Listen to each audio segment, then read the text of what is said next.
moment. Roxy. Yeah, let's go back it just a little bit.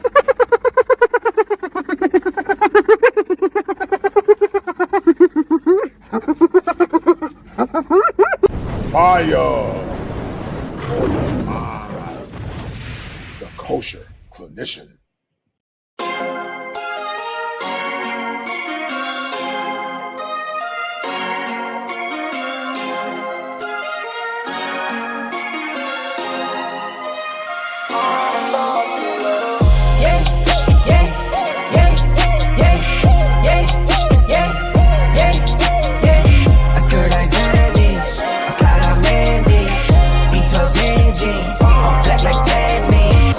Like I work in finance. God bless, no, it's not by chance. Don't dab me, you're not my man. Don't at me, you're not my man. Mama said don't buy it if you cannot buy it twice. I cop by the tools and I don't pump fake with the price. Always on the grind, I put in work with all my might. I know that he got me, not by sight. Yeah, yeah, yeah, yeah, yeah, yeah, yeah, yeah. I skirt like vanish, I slide out landing. All black like Batman. Fit 4 days, that's for sure though. Grinding from the grip, no shame, take a photo. Time to take a trip, we head north to the border. Say you feeling up, I'm my favorite type of hoarder. I got kids to feed, I got enemies, I got God's gift, so they envy me.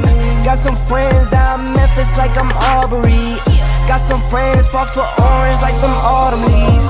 Yeah, yeah, yeah, yeah, yeah, yeah, yeah, yeah. I skirt like vanish, I slide out landish. B12 engine, all black like Batman. Yeah, yeah, yeah, yeah, yeah, yeah, yeah, yeah. I skirt like vanish, I slide out landish. B12 engine, all black like Batman. All black like Batman. All black like Batman. All black like Batman. All black like Batman.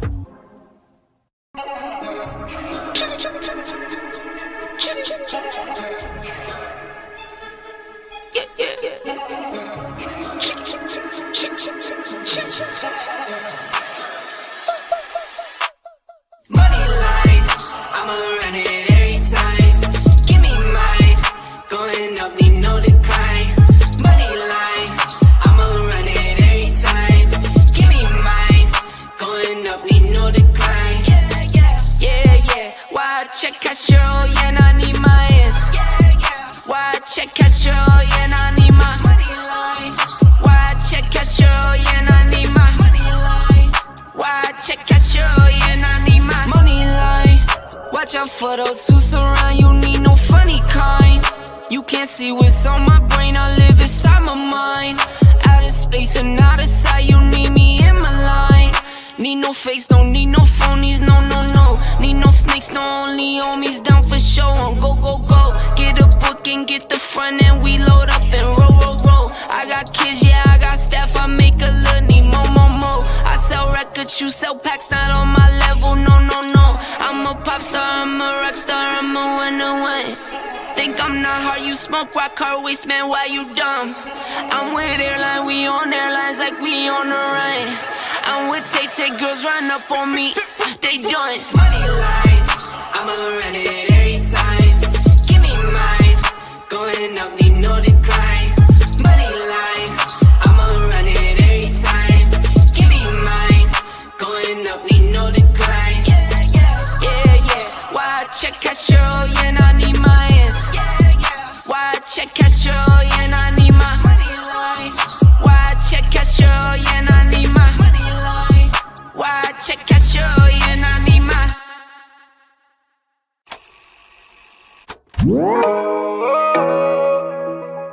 Ma jolie, oh ma jolie. Ah yeah, eh. Every time I come around you, baby girl, something doesn't feel the same. You said that I'm changing, but it's really you. I see how you play those games. Wifey type for a maid man. A queen can make moves, a king can't. Snatch you up, now you taking. Gave you bricks, now you building a wall up, wall up. Lately you and I've been all love, all love. I don't know what's up with our love, our love. You forgetting all about us, oh. My jolie, oh my jolie, where are you? When I need you the most, you still MIA. This is murder, heart is melting, girl you got me. Called your bluffing, made you something, now you talking. Telling me to cool it off, cool it off. How can I cool it off, cool it off? Telling me to cool it off, cool it off. How can I cool it off, cool it off? My jolie, oh my jolie. My jolie, oh my jolie. You don't turn on me now. You don't get no time for me now, babe. Got him on a rebound, but it's only you that I like, babe. Tout ce que j'ai fait c'était pour toi. Sur le haut parle mais t'écoutes pas. Tu me vois crever mais tu bouges pas. Pourquoi? Whoa, yo, wall up, wall up. You can't even get the scores up for us. I don't know what's up with our love, our love. You forgetting all about us, oh. My jolie, oh my jolie, where you been? When I need you the most, you still MIA. This is murder, heart is melting, girl you got me. This is called the bluffing, made you something, now you talking. I call you bluffing. Telling me to cool it off, cool it off. How can I cool it off, cool it off? Telling me to cool it off, cool it off. How can I cool it off, cool it off? My jolie, oh my jolie.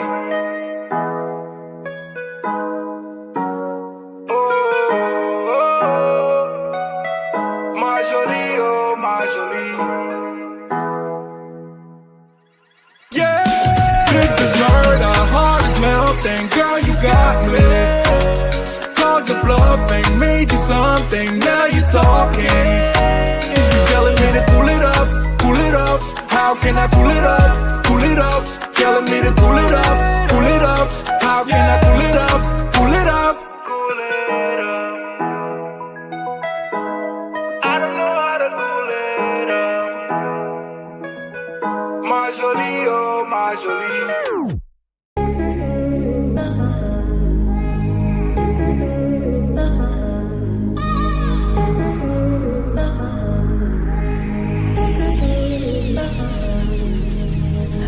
I've really been addicted to you. All of my attention I've been giving to you. Caught up in my feelings, I got feelings for you. Caught up in my feelings, I got feelings for you. On my mind, I can't lie. On my mind, I can't lie. Hold you down till you dry. Hold you down till you dry. All the time, ease my mind. All the time, ease my mind. I know that you're dangerous, I'm addicted to you. I might rent the Lambo and go drive it like it's stolen. I've been living wild, I'm just going through the motions. Stumbling out the Uber, grabbed my hand, gave me a notion. Swimming in your water, but it feels just like the ocean. I can't lie, I've really been addicted to you. All of my attention I've been giving to you. Caught up in my feelings, I got feelings for you. Caught up in my feelings, I got feelings for you. On my mind, I can't lie. On my mind, I can't lie. Hold you down till you dry. Hold you down till you dry. All the time, ease my mind. All the time, ease my mind. I know that you're dangerous, I'm addicted to you. I was sipping Moet for 2 years straight to the face. Champagne belly bubble still won't go away. Last year my best man hit a stain with bad face. Now he's got a LB on the water's cold case. I wake up with pain sometime and never go away. Wonder why I balance to my knees when I pray. In my city gritty, gotta keep it on your waist. Or you might be a victim, they'll find you DOA. I can't lie, I've really been addicted to you. All of my attention I've been giving to you. Caught up in my feelings, I got feelings for you. Caught up in my feelings, I got feelings for you. On my mind, I can't lie. On my mind, I can't lie. Hold you down till you dry. Hold you down till you dry. All the time, ease my mind. All the time, ease my mind. I know that you're dangerous, I'm addicted to you.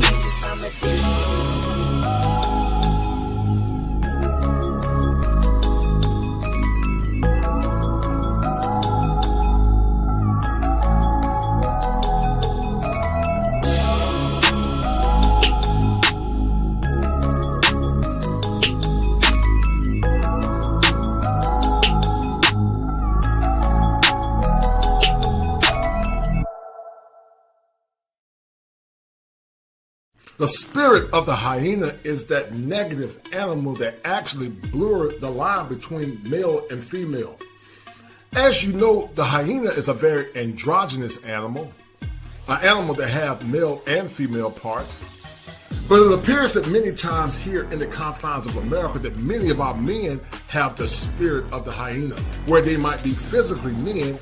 They have the binary nature of a woman as they think about ways to sabotage or shame masculine men into submission to their own fickle standards. But contrary to that, many times a hyena will not deal with a masculine line one-on-one, as a hyena know once they blur those lines, it can actually mean death. Masculinity appears to be under attack in these modern times, as many men feel like anytime they speak out, speak up, or more or less proclaim the virtues that they deem necessary for the sustainability of their soul, mind, body, and spirit, many times they're confronted with the rise of the hyena. Are you a victim of the hyena spirit?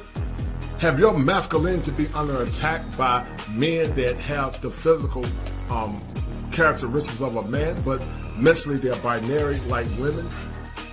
And also, have you dealt with women that have the spirit of the hyena as well, meaning they often attack your masculinity, and they might be females in nature, but they also can have the binary nature of a woman and a man, because many times they're very masculine.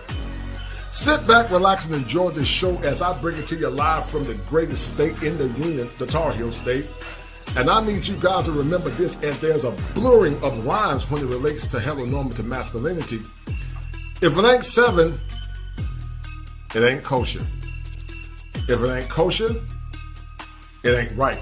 Join me live at 1 o'clock Eastern Standard Time as me and Roger Ingram talk about heteronormative masculinity in these modern times and how you should respond as it relates to the efficacy of a man. Be well.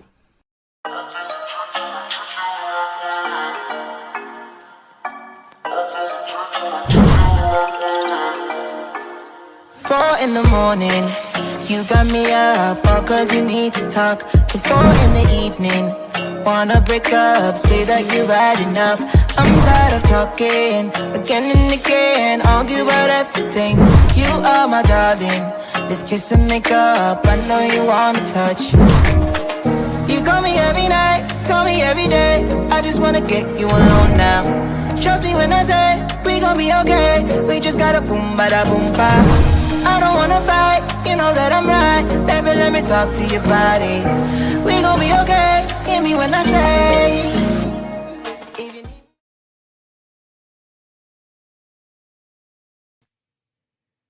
All right, guys, we're going to get right to it. We're going to get right into it today, as we're going to be talking about the spirit of the hyena.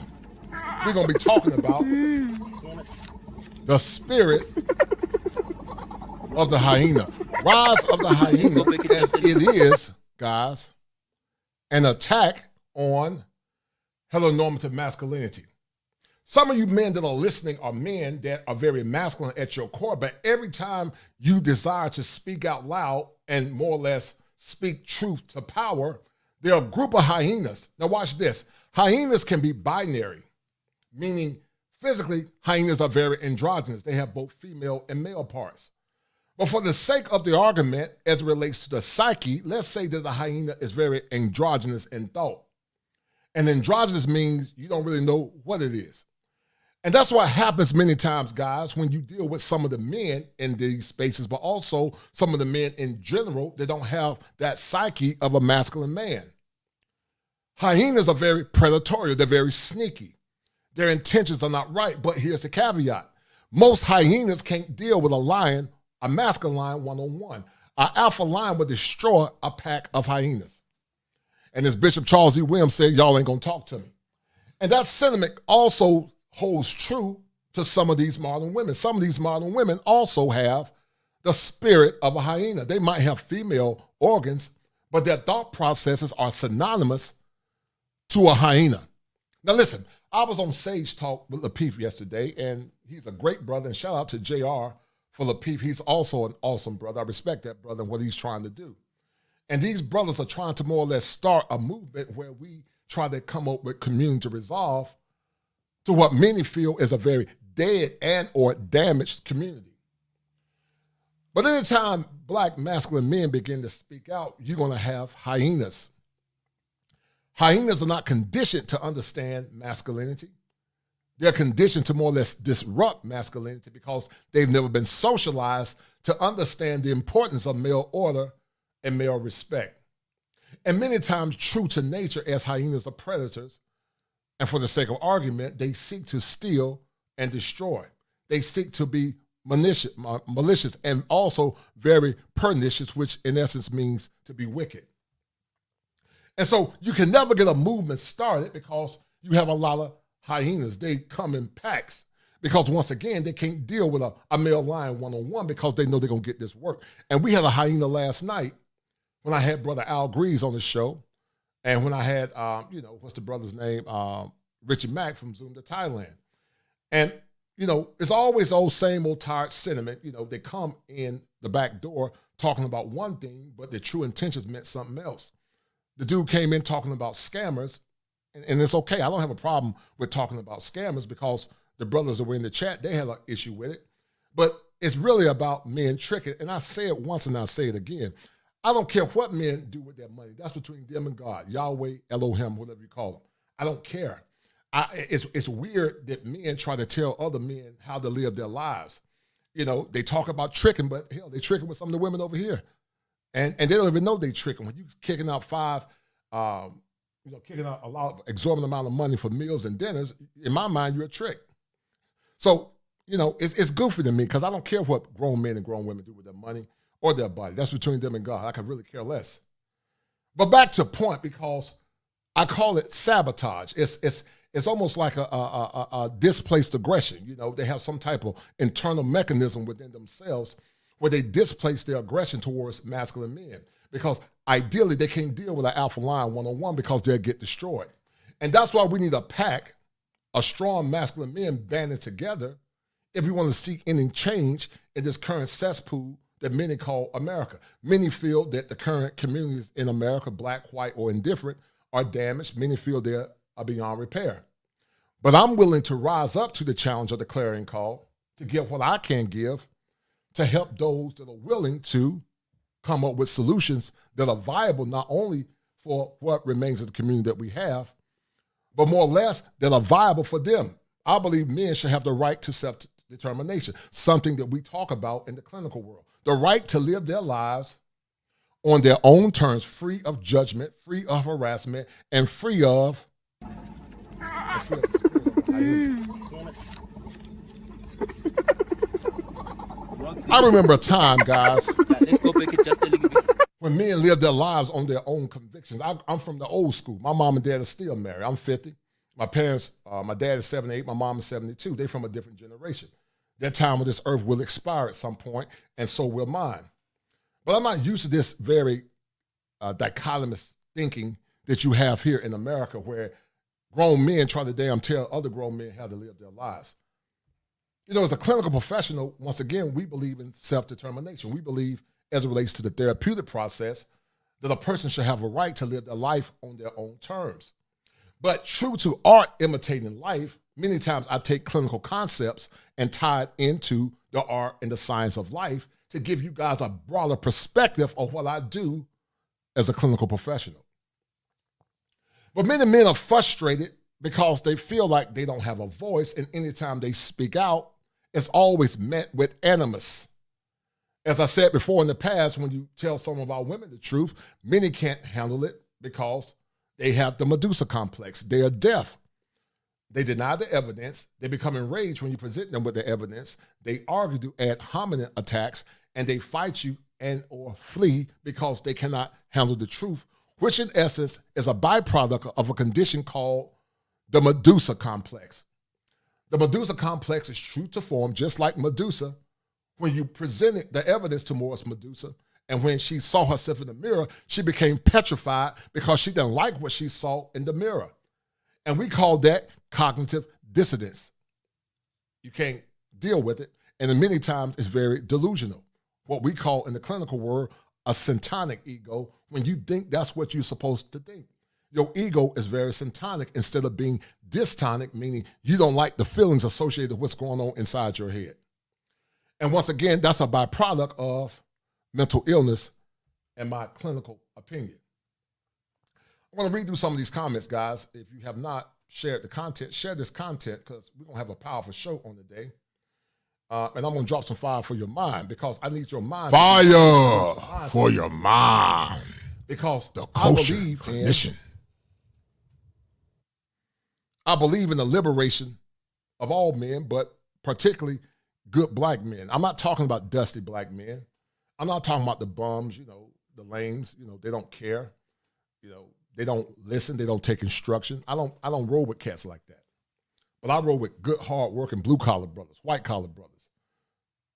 Good white men, but mostly my heart is for brothers. But these dusty ones, the ones who don't want to listen, they know everything, they're ignorant, their vocabulary is weak.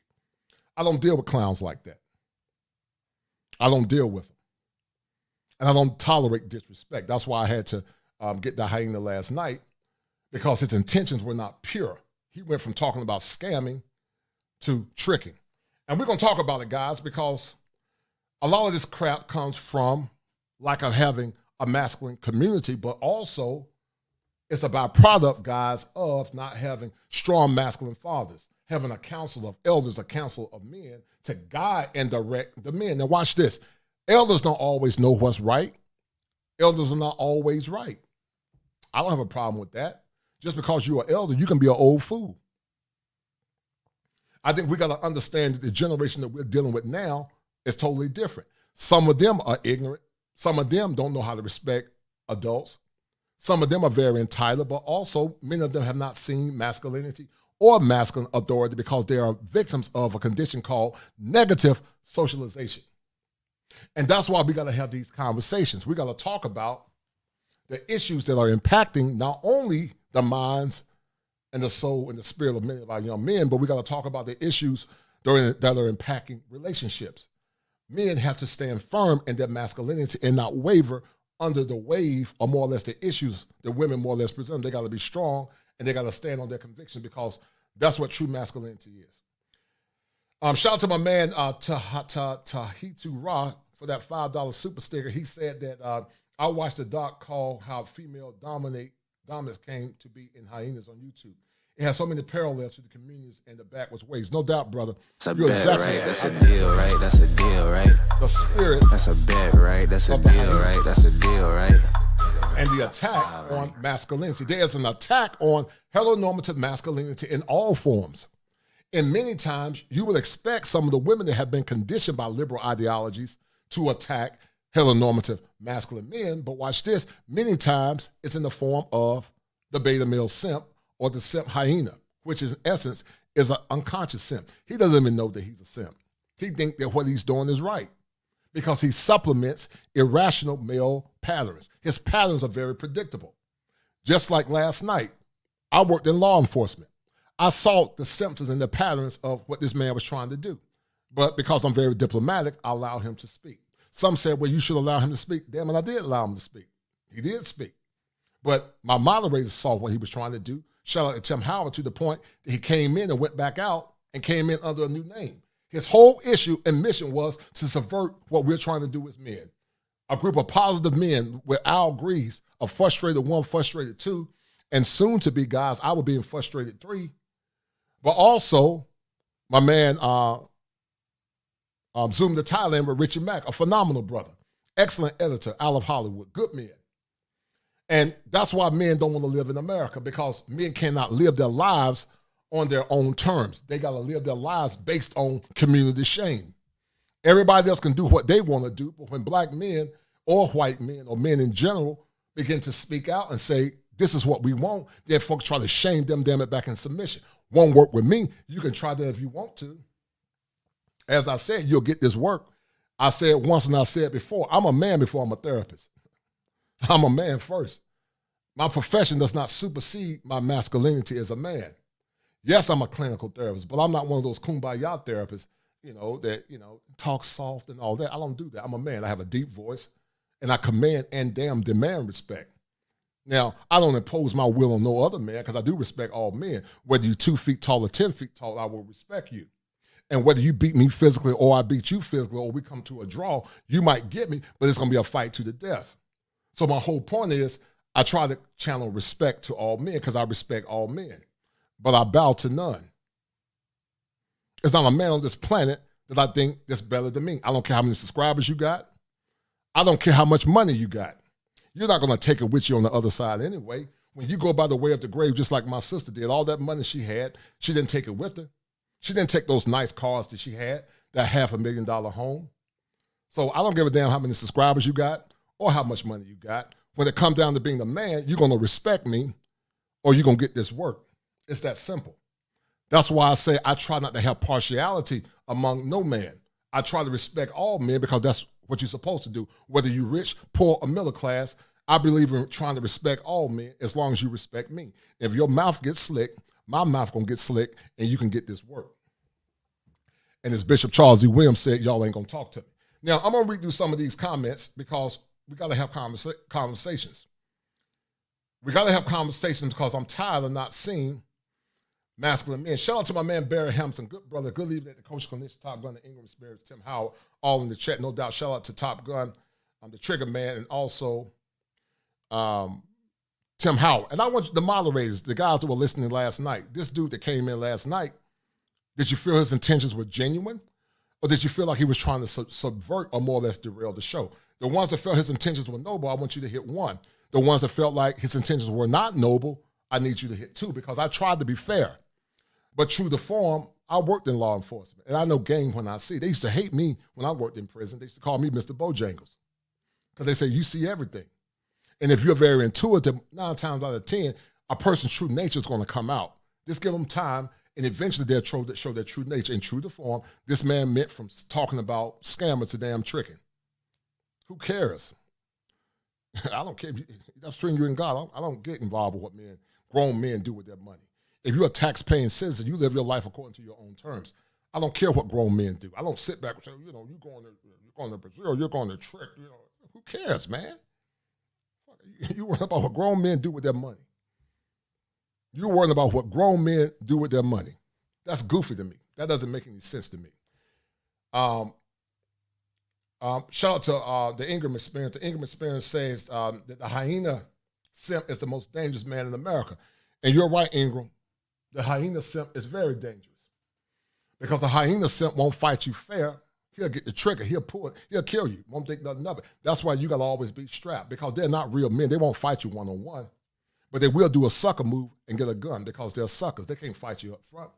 They'll do a sucker move and they'll shoot. They'll shoot first because they're emotional. They're very binary. They're very binary. And binary means they have the thought processes of men and women. Now listen, there are some people that watch the Coach of the Clinician and you're not subscribed. I need you guys to subscribe. When I looked at my algorithm and my analytics, it's about 30% of you that are not subscribed. So if you like what I'm doing, as I try to bring clinical concepts with human art, subscribe to the channel. If you don't have any money to donate, share the content. Because I believe in male advocacy and also I believe in male empowerment. I believe that men should have the right to live their lives on their own terms, free of shame, free of harassment, and live their lives on their own convictions. So, shout out to Jamel. He said, no male hyenas today, no doubt, brother. You're right, Jamel. Shout out to that brother. Let me read out this super chat by my man Top Gun. That's my homie, hold tight. Top Gun said, a lunch break donation. That's a bet, right? That's a deal, right? That's a deal, right? That's a bet, right? That's a deal, right? That's a deal, right? And that's what ticked me off. You don't tell me what I can do on my own platform. Go do that. You go tell other men they can see. You don't come on my platform telling me what I can do. I know what I can do. Fuck, you come on my platform telling me I can proceed. Who does that? Like you're trying to challenge me. No, you're going to get challenged and get your ass off my platform. That's what you're going to do. I don't disrespect no man. But once again, I don't bow to none. But that was funny, man, because Top Gun, you saw the same thing too. Shout out to my man Gregory Scotland. My man Don Ryman, how you doing, brother? Don said, how do you feel about when people talk about toxic masculinity, unpack that for us. Well, it's part of shaming language, Don. And shout out to you, brother. You and I have talked in private. It's part of them not understanding what true masculinity is. There's always toxic masculinity when it comes down to benefiting them. But right now, guys, we got a war going on in Ukraine and Russia where many men are going to have to get toxic on the battlefront and have their lives at risk because they got to defend their country. But it's always toxic when it comes down to true masculinity. And many of the women that call you toxic for it's being men, where in other countries it would be normal, they have the hyena spirit. Now, can that be some levels of toxic masculinity? Yes. But what they call toxic masculinity is just really normal masculinity, in my opinion, because a lot of the women that we're dealing with in America are very toxic. They have toxic femininity. And it's all these catch-all phrases that many use to try to subvert or more or less control masculine men. But you see the rise of the hyena spirit because you don't have any more masculine fathers in the home leading and guiding young men and teaching them how to stand on principles. Some of you baby boomers were hyena simps. Some of you Gen Xers were hyena simps. You've never seen masculine men. You defer your power. You drag your knuckles. You say happy wife, happy life. Because you don't know how much power that you have. You drag your knuckles, I'm going to do what my wife say. Not understanding that women only respect power and strength. She'll use you for your money, but she doesn't respect you because in behavior modification, it got to benefit you and her. Let me read through some of these super chats, guys. You guys are doing an awesome job. And based on what the people are saying, the brothers are saying what's staying true. He said it was a derail from the jump. Ingram said it. Tim Harden, everybody said the same thing. And you're right, Chris Noble. I'm going to stay grinding, dog. I ain't got no other choice. You're 100% right, Chris. And like Timothy Harden said, you can tell by when he said how he said it, he was being slick. Right, he was trying to be slick, Tim Harden. And I got even slicker. Even after the show, he was running his mouth, bumping his gums. And we're going to show y'all what the spirit of the hyena looked like. He was bumping his gums last night. And then he went from saying what he really meant in his heart, because the gospel says from the abundance of the heart does the mouth speak. His true intention was to derail what we were talking about and talking about scamming and being dangerous and everything. It's danger everywhere you go. If you're going to travel, you have to do the research. You have to get with people that are well-traveled. But he went from talking about scammers and being careful. Today I'm talking about, when he attacked me, about tricking. It's goofy. But every time they come hard, brothers, we're going to come even harder. We're going to stand 10 toes down, and we're going to stand firm on what we believe in. That's what masculine men got to do. All right. KP from KC5, facts, too many male penis police run around. You're right, brother. I agree with you 100%. The Green Beret media said they're pseudo-masculine. You're correct. True for War said the hyena that came out last night tried to undermine everything the discussion about last night. You're right, man. You had the spirit of a hyena. And I had the damn spirit of a lion. And I got rid of it. I knew what he was. My peripheral vision was on. Let's go back it just a little bit. He had the hyena spirit. And I had to get rid of him. Because when you come to my platform, you will come with a level of decorum. If your mission is not about what I stand for, feel free to exit left. I know some people don't like what I stand for. I lost subscribers last night, and it's okay. You lose subscribers for telling folks the truth because you want to see men liberated. It's goofy to me. I don't understand it, because I believe that all human beings, men and women, should have the right to live their lives on their own terms. I don't care when women go abroad and date or do whatever they want to do. That's their business. I don't care. It doesn't impact me. Why should I care? But that's plantation politics. Black men stay in line, know your place. Don't say anything. Just drag your knuckles and do what you're told. Shout out to my man James Turner. He said, "Coach, you're just showing love. Don't let last night get under your skin." That's a bet, right? That's a deal, right? That's a deal, right? That's a bet, right? That's a deal, right? That's a deal, right? I appreciate it. No, it's not under my skin, man. It's not under my skin, Turner. I just don't like it when people are disrespectful to what we're trying to do, and when they have ulterior motives. And I called it out last night. I saw it, but I just don't like that because I think it's goofy. Shout out to my man Don Reimer. My man Don Reimer, he showed some love. Shout out to Don Rama for the $5 super chat. He said that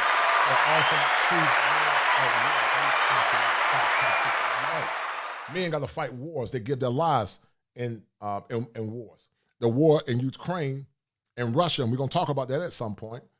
The pain to bear, and what is war? What is the cause for? Some say absolutely nothing. That was a song called War back in the 70s. Because men give their lives many times for wars that didn't even start.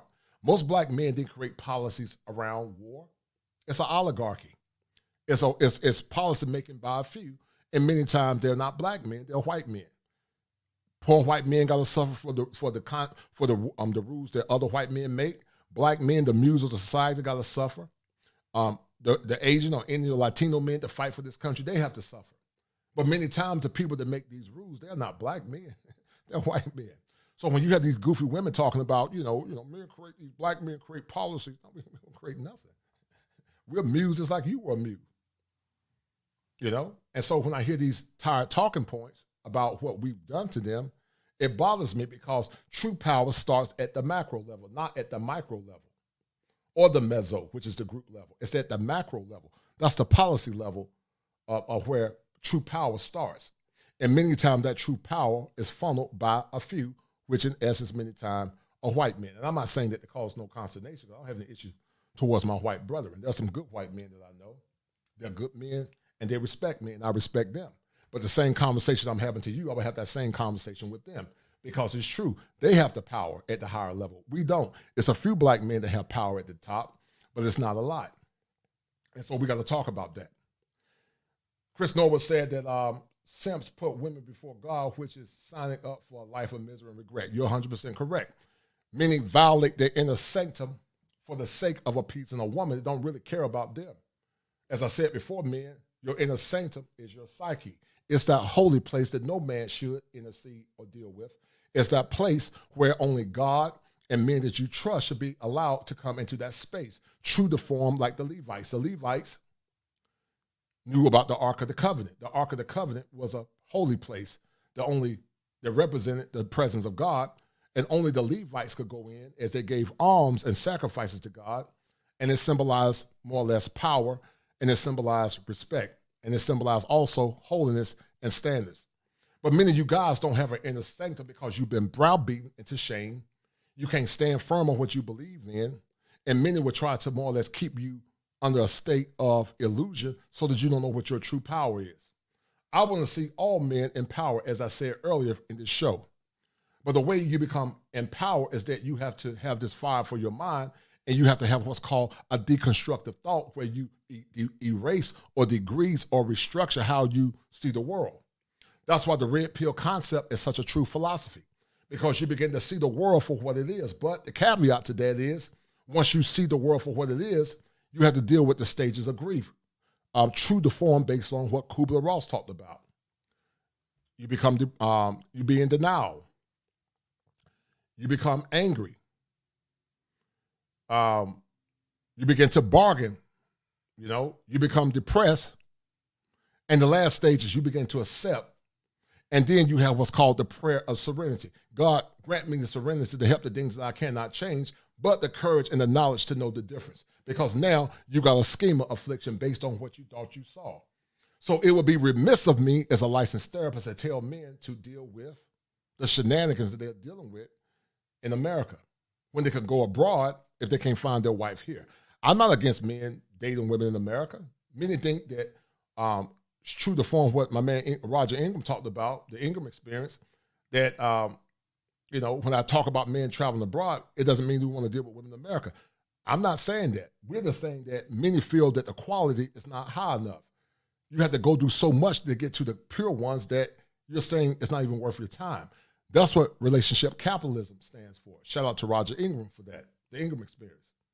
It basically says that use your money, your resources, and your time to get the best outcomes from women that meet your standards. Because watch this, guys, as I said last night, you are the prize catcher.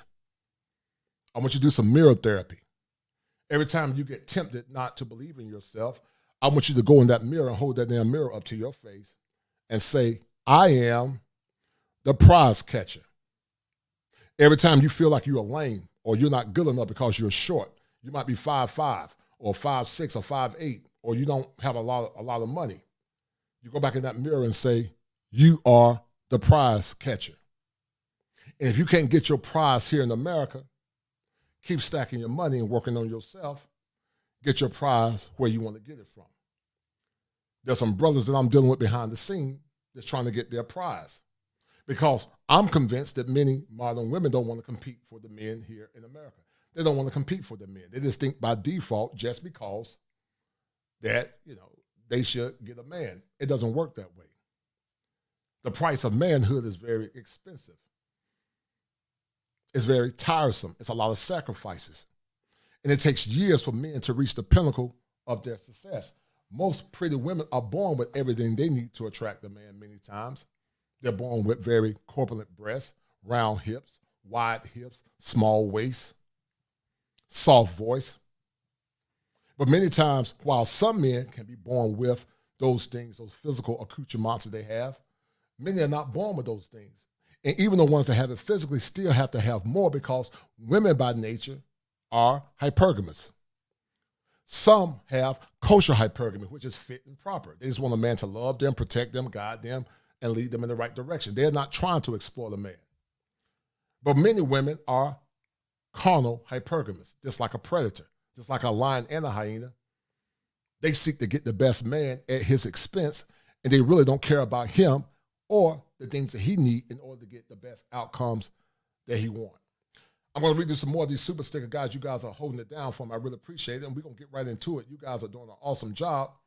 I love you, brothers. You guys are doing an awesome job because I believed in the empowerment of men. Talk one stop, you're going to get Coach to start all over again.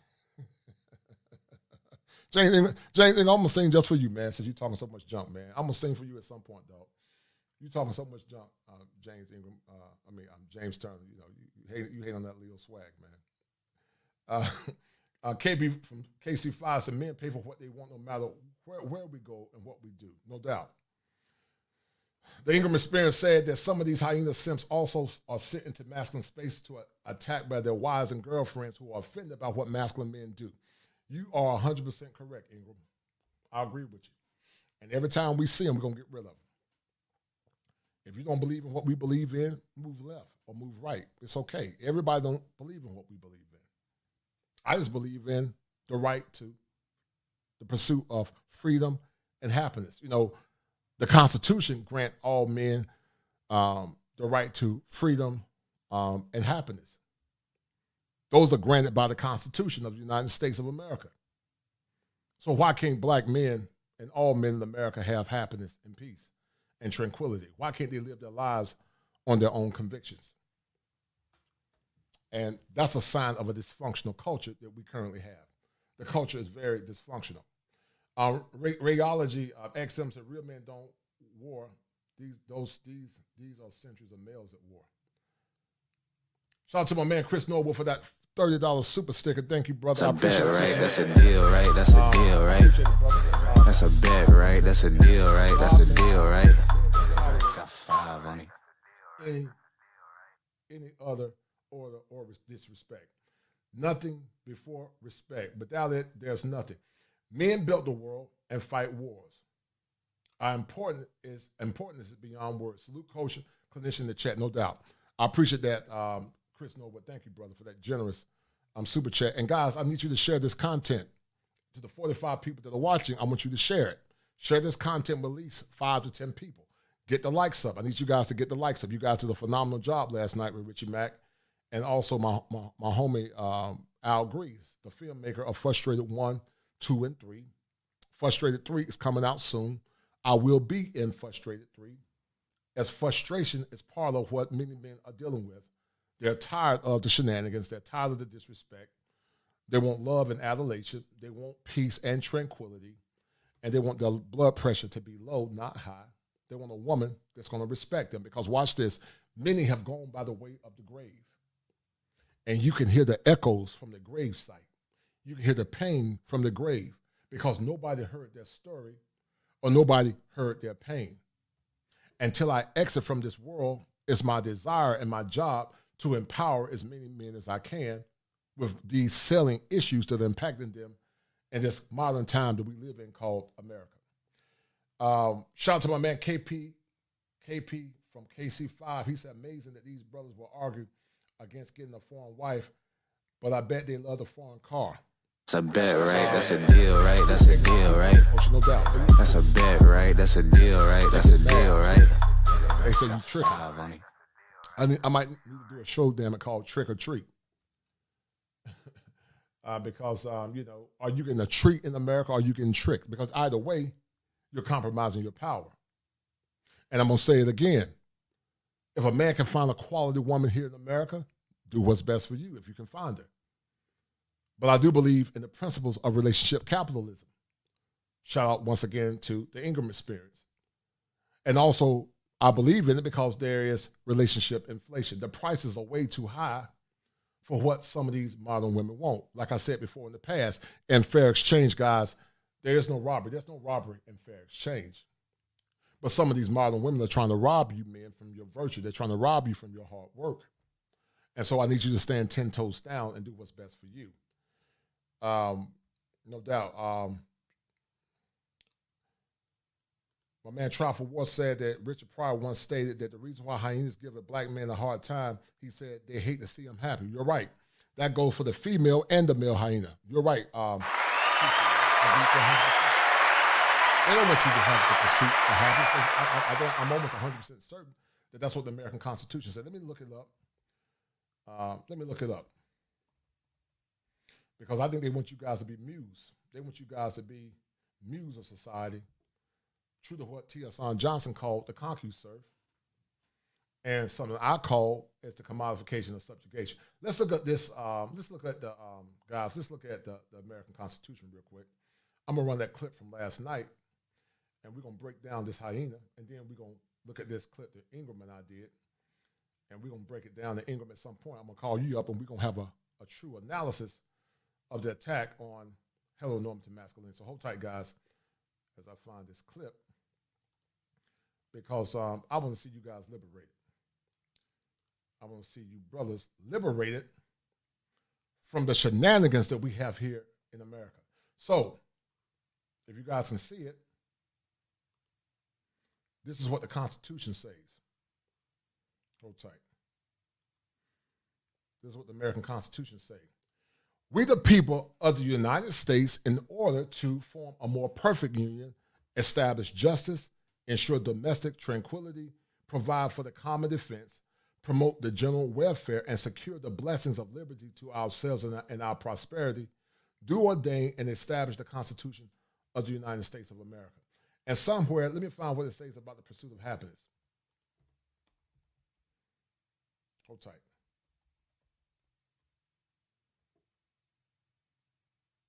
So, according to Wikipedia, this article is about the famous phrase for others that we use. For life, liberty, and the pursuit of happiness. It's a well-known phrase in the United States of the Declaration of Independence. Life, liberty, guys, and the pursuit of happiness. And that's what James Glasser talked about. He talked about power, fun, freedom, belonging, and survival. Choices. And the lack of getting your needs met would drive behaviors. But the question remains, are you guys enjoying life, liberty, and the pursuit of happiness? Or are you men being shamed into silence for exercising your right to do what you want to do?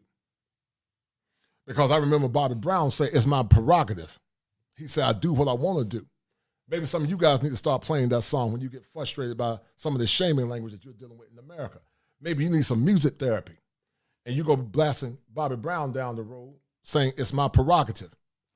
I do what I want to do. My prerogative. Let me live my life. I might even do a show on that called My Prerogative. I think I'm going to do a show on that. But it's your prerogative. You do what you want to do. Nobody has the right to tell you how to live your life. You're not a child. You're a man. You know, the feminists once say, am I not a woman? Well, I will say, am I not a man? Am I not a man? Do I not have the right to live my life based on the tenets of the American Constitution? Life, liberty, and the pursuit of happiness. Teddy Pendergrass said, all I want is a peace of mind. This is for you, James Ingram. He said, it's so hard to find. That's for James Ingram, because I know he's hating on me. I'm going to drop some fire for James Ingram. I'm going to give him this velvet voice like Teddy Pendergrass. But Teddy Pendergrass said, it's so hard to find. And that's what a lot of American men are saying. They're saying it's so hard to find. They want to be loved. They want to be respected. They want to be honored on Father's Day and their birthday. They're getting tired of them getting goofy ties. On Christmas time, they get their goofy presents and the moms get respected. But some of these women say they're women of faith, but they don't even believe the Bible or live by the Bible they say they believe in. Because does not the gospel say honor thy father and thy mother? It doesn't say honor thy mother and thy father. It says honor thy father and thy mother, because man was the first fruit of God's creation. He was here first. He was here for years. He had dominion over the earth.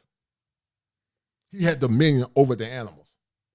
But you got men now that are compromising their power, all in the name of love. That's why I told you guys to never fall. You love within reason, gents, but you never fall. You never fall in love, because once you fall in love, you're going to lose your place in this world, and you're going to violate your inner sanctum, because most modern women, I'm not talking about traditional women. Shout out to the traditional women if you're a traditional woman in this cesspool called America, because traditional women, many are called mammies. They're called pygmies. So shout out to the traditional women and the traditional women that are not chameleons or charlatans, because some of these traditional women are chameleons and charlatans too. And eventually they tell on themselves because they can't hear or deal with the truth. Men are always on cue to bad behavior, the shenanigans that many of these women have. And that's why we got to have these conversations, guys. So get the likes up, share this content, and we're going to continue to have a discussion about what's going on. We got to keep having these discussions, because these discussions are very important to the function of men. A sower of seed said, peace. In case it wasn't mentioned in the case of the chat at Kosher isn't aware, but shout out and respect to the Angry Man for initially bringing the correlation to the black manosphere. Shout out, brother. Right. Yeah, I think Angry Man have talked about a hyena. I don't know what his concept of a hyena is. I'm just talking about my concept. I didn't even know Angry Man had said it until somebody said something recently about it. But me being a Leo, understand how hyenas attack lions. And I've had to deal with it. So if his concept is parallel to mine, shout out to him. But I didn't get the concept from him. It's something that I came up with based on what I see as being a man and also being a Leo. Because my whole life, the parallel stands true. I've been attacked by hyenas. Many times they don't attack me one-on-one. They attack me in packs. So respect to Angry Man. I respect that, brother. I think he's in the Tar Heel state, the greatest state in the union. But I didn't get the hyena concept from Angry Man. It's something that I've talked about for years myself, because it's true symmetry to the things that I've been through. But if what he's saying is parallel to what I'm saying, then shout out to him. But I didn't get that concept from him. It's just a common sense concept, being a Leo and being a masculine man. So shout out to him. But we're going to have a conversation, guys, because we all need to be loved. And when you think about a hyena, as I said once again, hyenas are very androgynous. Many men are frustrated with dating in modern times and dealing with the hyena-like behavior of modern women. And many men are saying, what am I getting in return when I give my best and my best is not ever good enough? Who's depriving me from power? Who's depriving me from fun? Who's depriving me from freedom? Who's depriving me from those things that I need to get the best outcomes that I want long term? Shout out to my man, the contrarian expat. I think I know who that brother is. He said, kudos to UTKC. Thank you, brother. That's a bet, right? That's a deal, right? That's a deal, right? That's a bet, right? That's a deal, right? That's a deal, right? That's what I'm trying to do. I'm trying to do what's called schema modification. I'm trying to do what's called schema modification. I'm trying to change that negative schema that many men have contrarian expatriate. I'm trying to change that. Thank you, brother, for that generous love offering. Because many times in the clinical world, many won't talk about issues that are salient to the struggles of black men and all men in America. Many feed their philosophical ideas about therapy through what's called the feminist theory lens, which talks about empowerment, oppression, intersectionality, and the things that women have been through. But once again, black men were not the arbiters of caustic policies that seek to subvert and oppress women. We never had the power. The black men have domestic issues that are endemic to all ethnic groups, yes. But in these modern times, domestic violence is bidirectional. It's just not a man thing. But we tend to overgeneralize and say that all domestic issues that are associated with violence is more or less given or assigned to black men. We always get painted in the negative. And this negative thinking is an assassination of the character of black men. So once again, the question remains, am I not a man? Do I not have inherent value as a man to live my life on my own terms? Do I not have the right not to be overgeneralized or cast tight based on the pain that some of these women have been through? Because there are some good men that are actually invisible. They're invisible to love, honor, and respect. They're lonely. They don't know what true nurturing is. They've never seen it. So shout out to you. That's a bet, right? That's a deal, right? That's a deal, right? That's a bet, right? That's a deal, right? That's a deal, right? Thank you, sir. Thank you once again for that kind and generous donation. Thank you, brother. I really appreciate that, man. And I count it an honor to see you men liberated, because liberation is the key to changing the mental distress of modern men. And I see it. I've seen it all the time. Many of these churches don't preach the virtues of the gospel anymore. We don't have a community of men banding together to speak truth to power. And like I said, many times when masculine men speak, they're shamed back into silence. That's why we need masculine men banding together. Shout out to my man, Richie Mack. He said we need to form an alliance, a force that's so impenetrable that nobody can break that band. And the thing that many men struggle with many times is their ego. We let our egos get in the way, and their ego many times can subvert good movements. Your ego has to be in place when it comes down to being in order and trying to start a movement, because many times the ego will more or less cause a lot of distress, and many times the ego will cause a lot of problems. So once again, man, I really appreciate that. I don't know what, is that $500 contrarian expatriate, or is that $100? I don't know what MX stands for, but if that's a 500 literal dollars, man, you draw some serious fire from my mind. I really appreciate that, brother. Fire for your mind. The kosher mission. British money, but regardless of what it is, man, I'm honored. I really appreciate that. You have a huge heart, man. I appreciate what you've done, brother. I really appreciate it. And thank you kindly once again for that generous donation. I really appreciate that. And that's why I do what I do, guys. That's why I do what I do, because I want to see our men get the best outcomes. That's why I bring heavy hitters, juggernauts like Richie Mack and Al Grease together, because it's too many men saying the same thing. But many times when men begin to speak out, many times their thoughts and their voices are not being heard. They're not being heard. And so I want men to be heard. I want men to get the best outcomes that they can. So once again, thank you, Contrarian Expat. I appreciate it, man. Regardless of how much it was, I'm honored that you thought enough of me to give to this platform. So thank you, brother. I appreciate that. Thank you, sir. I really appreciate that. And thank you to the 60 that are watching. Get the likes up. If you have not donated, donate to Cash App $7 Smalls, because you guys know Facebook takes 30%. I mean, YouTube takes 30%. But regardless, guys, I'm very honored. You guys are awesome, man. You guys have been doing an awesome job. We're trying to get the message out. We're trying to encourage and empower black men. I'm going to, guys, look at this clip that I had last night. I want you guys to tell me what you think. And Tim Howard and Top Gun, they were in the chat last night. And we're going to look at this chat, this little quick thing from this guy last night. And so let me go to my channel real quick. And we're going to look at the clip from last night. They're already starting out where she's mentally in a position to where she feels like, oh, I'm over this dude. You know what I'm saying? So he better not talk to me no type of way. I.e. a dude she can control, basically. You know what I mean? So we know that that's one of the main narratives that run the culture. You know what I'm saying? And for dudes that don't know, you need to understand that the hold tight, guys.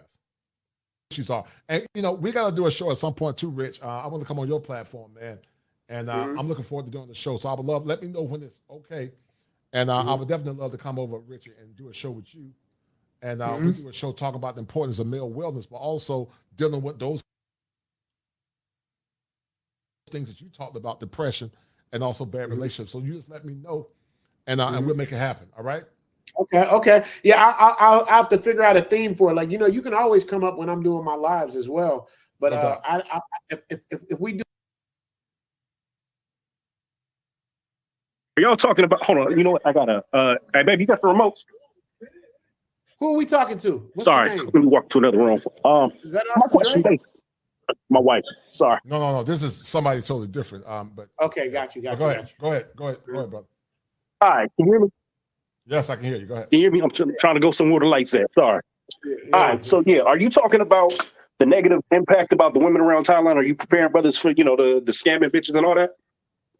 Well, I haven't had that experience. You know what I mean? So, but I can say the same thing about going to New York. Run across it? Not at all. Right, but you know, this is a land that we're not really living in. So, you know, this is one of the things that you kind of got to be prepared for. So like me personally, I lived in Phuket. I went to a Thai camp, and I saw a lot of dudes get scammed dealing with the Thai women and not really being prepared, right? So I have a homeboy who's currently out there. So guys, that was being passive aggressive and disingenuous. This man went from talking about scamming, but when I excoriated him from my show, he called me out and he was talking about tricking. And you know, we ain't gonna talk about this and deal with this too long because Ingram and I put together a masterful show. But this is what we call the spirit of hyena: passive aggressive, sneak attacks, and many times very disingenuous. Keep listening. And he ran across a chick. Shouldn't have did what he did, but he hit her with no condom. Next day, she came up with the I'm pregnant, right? He didn't really know how to operate with that. So I had to school him on, you know, take the condom over there, make her pee on it, the pregnancy test, and go from there. Yeah, see, like I said, man, But this man is talking about scams.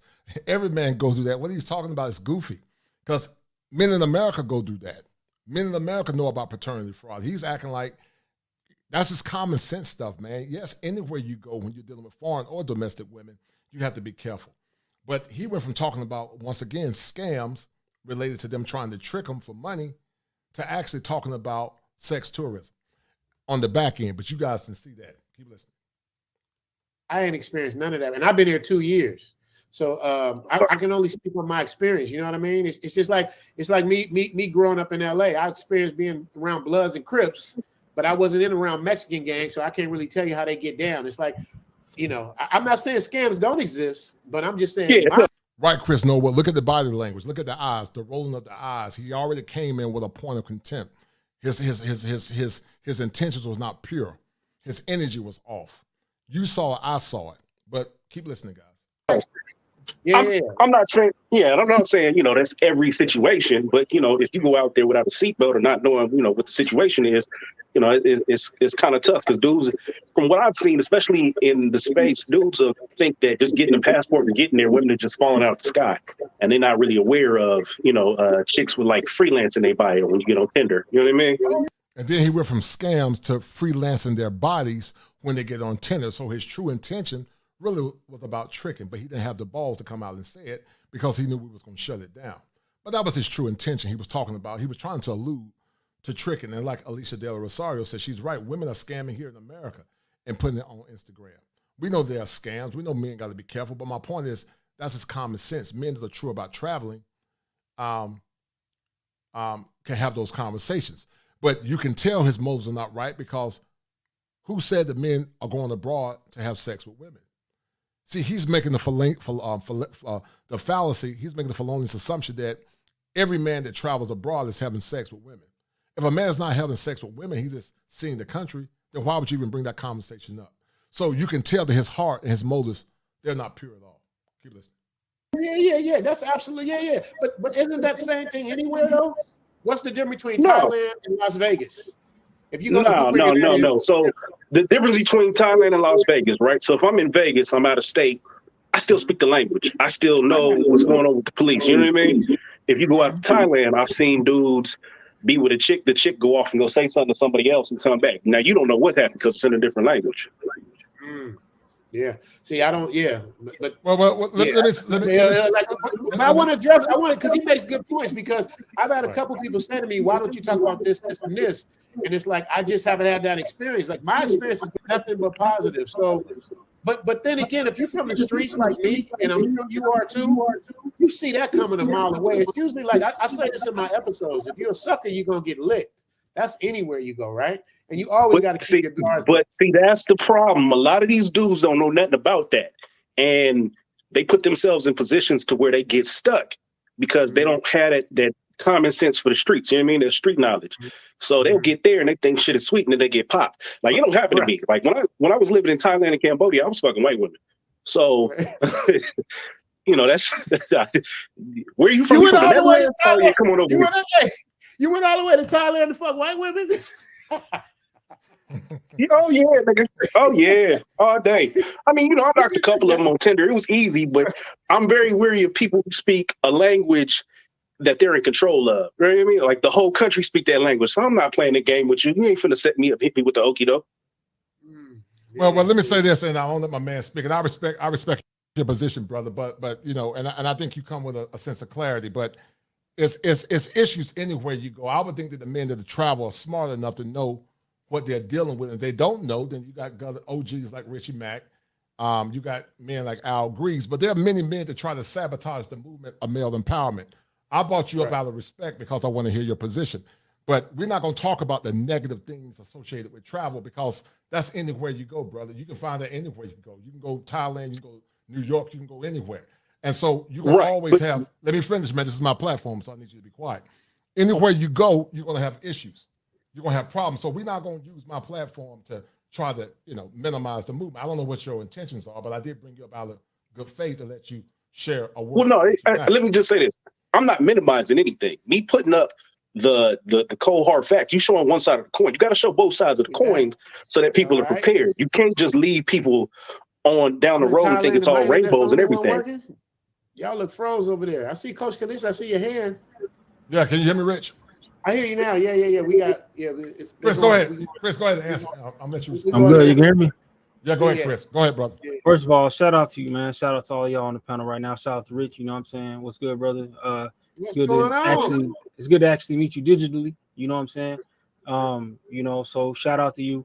But honestly, to answer the brother's question, you know, the question, you know, he's asking, you know, is basically saying, you know, what's the level of safety that's going to kind of be involved with traveling. And a lot of times, this is why we'll tell dudes, get your information before you go over there. Talk to the guys who've been there. This is why you don't just hop up and just ride out by yourself. You want to know something about where you're going and kind of like the temperature and the vibe of the place that you're going to. This is why the groups are here. This is why brothers make channels. This is why you want to be informed about what and where you're going before you get there and know the area. This is why we talk about what we talk about. There's different channels throughout YouTube. They're going to guide you and let you know. Before I went to Brazil, my first trip, I watched so much of Charles Tyler's content. I didn't just up and go off to Brazil without any understanding of what I was doing.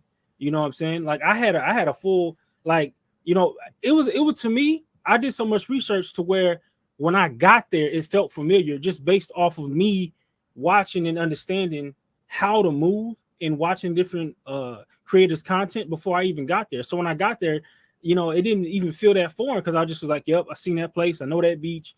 I heard about this person and this brother was connecting me. So basically, you want to move, you know, intelligently, just like you wouldn't go up in somebody else's neighborhood, not having like, you know, somebody kind of like a conduit, somebody basically letting you know, like, hey, man, if you go in this neighborhood, you know, watch out, you know what I'm saying? This nonsense is going on over here. Don't really be on that street, you know, stuff like that. So that's exactly. I think Richard froze, and I think it's common sense about.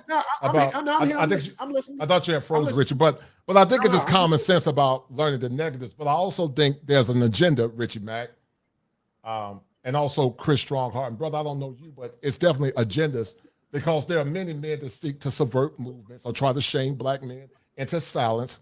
Many times they ask goofy questions. They really don't really care about black men and getting what's best for them. And if your heart is right, Jazz Fort Donnie, I'm not going to judge you because I don't know your heart.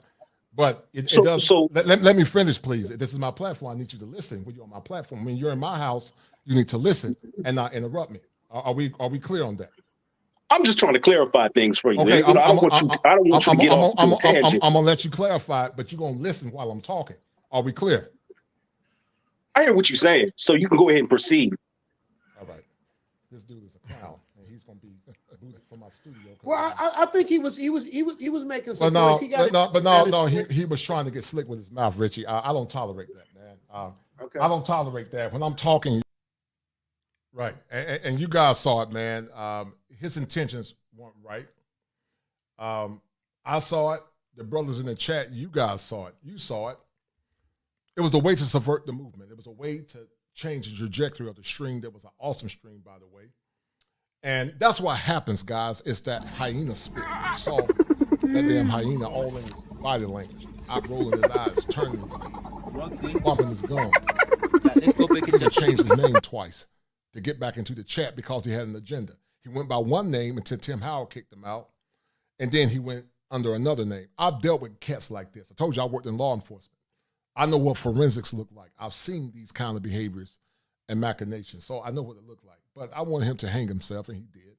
I did it in true faith to see, trying to be genuine, but, his attitude and, you don't tell me what I can do on my platform, dude. I mean, you just keep your mouth shut while I'm talking. And then once you keep your mouth shut, then, we can have a conversation. But your energy was off because he was truly genuine. Remember, this, guys, is not what they say. Watch their body language. Body language is more important than what a person say. His body language was a body language of contempt, the head turning, the rolling of the eyes, the twitching of the mouth. His body language said more than what he actually said with his mouth. And so he had to get dealt with expeditiously because the stream was a good stream, and he changed the whole vibe of the stream. And that's the spirit, once again, guys. That's a hyena spirit. Rise of the hyena and the attack on heteronormative. Let's go back it just a little bit. That's the spirit of the hyena. And it happens all the times, brothers. It happens. I've seen it. Ingram has seen it, And so we're going to critique this show that I did with my man Ingram real quick. We're going to talk about it. And Ingram and I had a show, and I'm going to let Ingram come on, only for him, as we're about to start the show. Talking about, hold tight. Talking about that negative hyena spirit. The hyena spirit is negative. And the hyena spirit causes a lot of distress for a lot of men. Hold tight. Hold tight, guys. Okay, where's that stream yard there? Hold on. I got to get this one for me, Ingram. Hold tight, guys. Can you guys see me? All right, hold on. Let me hold up. Let me close some of these tabs out. And we're going to get right into it. This was a show that I did with the Ingram Experience as we talk about the hyena spirit. Let me stop this share. I don't know what's going on. Hold tight, guys. We're going to get into it. But once again, I did that intentionally, guys, to let you guys see what hyenas look like. Barry Hamilton said that the troll wants men to be in similar relationships with his controlling Big Mama as the head of the house. You're correct, brother. Top Gun said, the coach and clinician, he said, the coach and clinician, you have a strong army that's not allowing that on your platform. Salute to you and the brothers, no doubt. I agree with you 100%. Shout out to Soul Seed. That's a bet, right? That's a deal, right? That's a deal, right? That's a bet, right? That's a deal, right? That's a deal, right? Let's go back it just a little bit. Man. I appreciate it, man. Thank you, Soul Seed. Thank you, brother.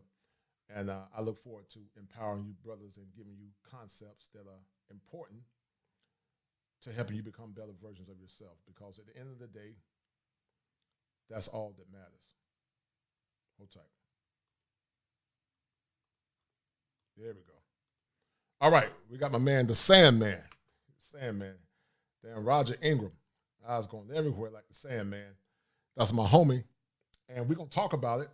And I'm going to bring Ingram up in a few minutes. But we're talking about the attack on masculinity in America, guys. And we're going to break this show down, the Ingram experience and myself, as we talk about the attack on masculinity, because there is an attack on masculinity, and many times it's promulgated by the hyena spirit. If you have an opinion or you go against the feminist indoctrinated programming of especially the Black community, it's horrible. You know, they don't respect any kind of masculinity. And Kevin Samuels, the name Kevin Samuels, you can just basically flush out Kevin Samuels, man. My man, look who's entering the house. My brother, I hit my applause button. Let me turn my audio back up, man. Can you hear me?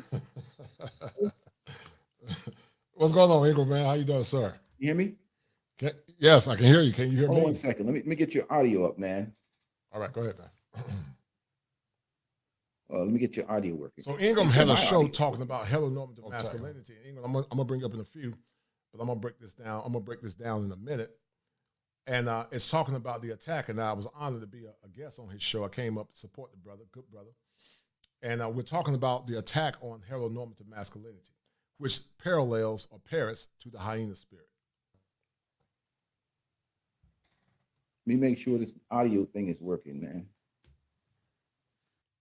Try and get you going, Kosher.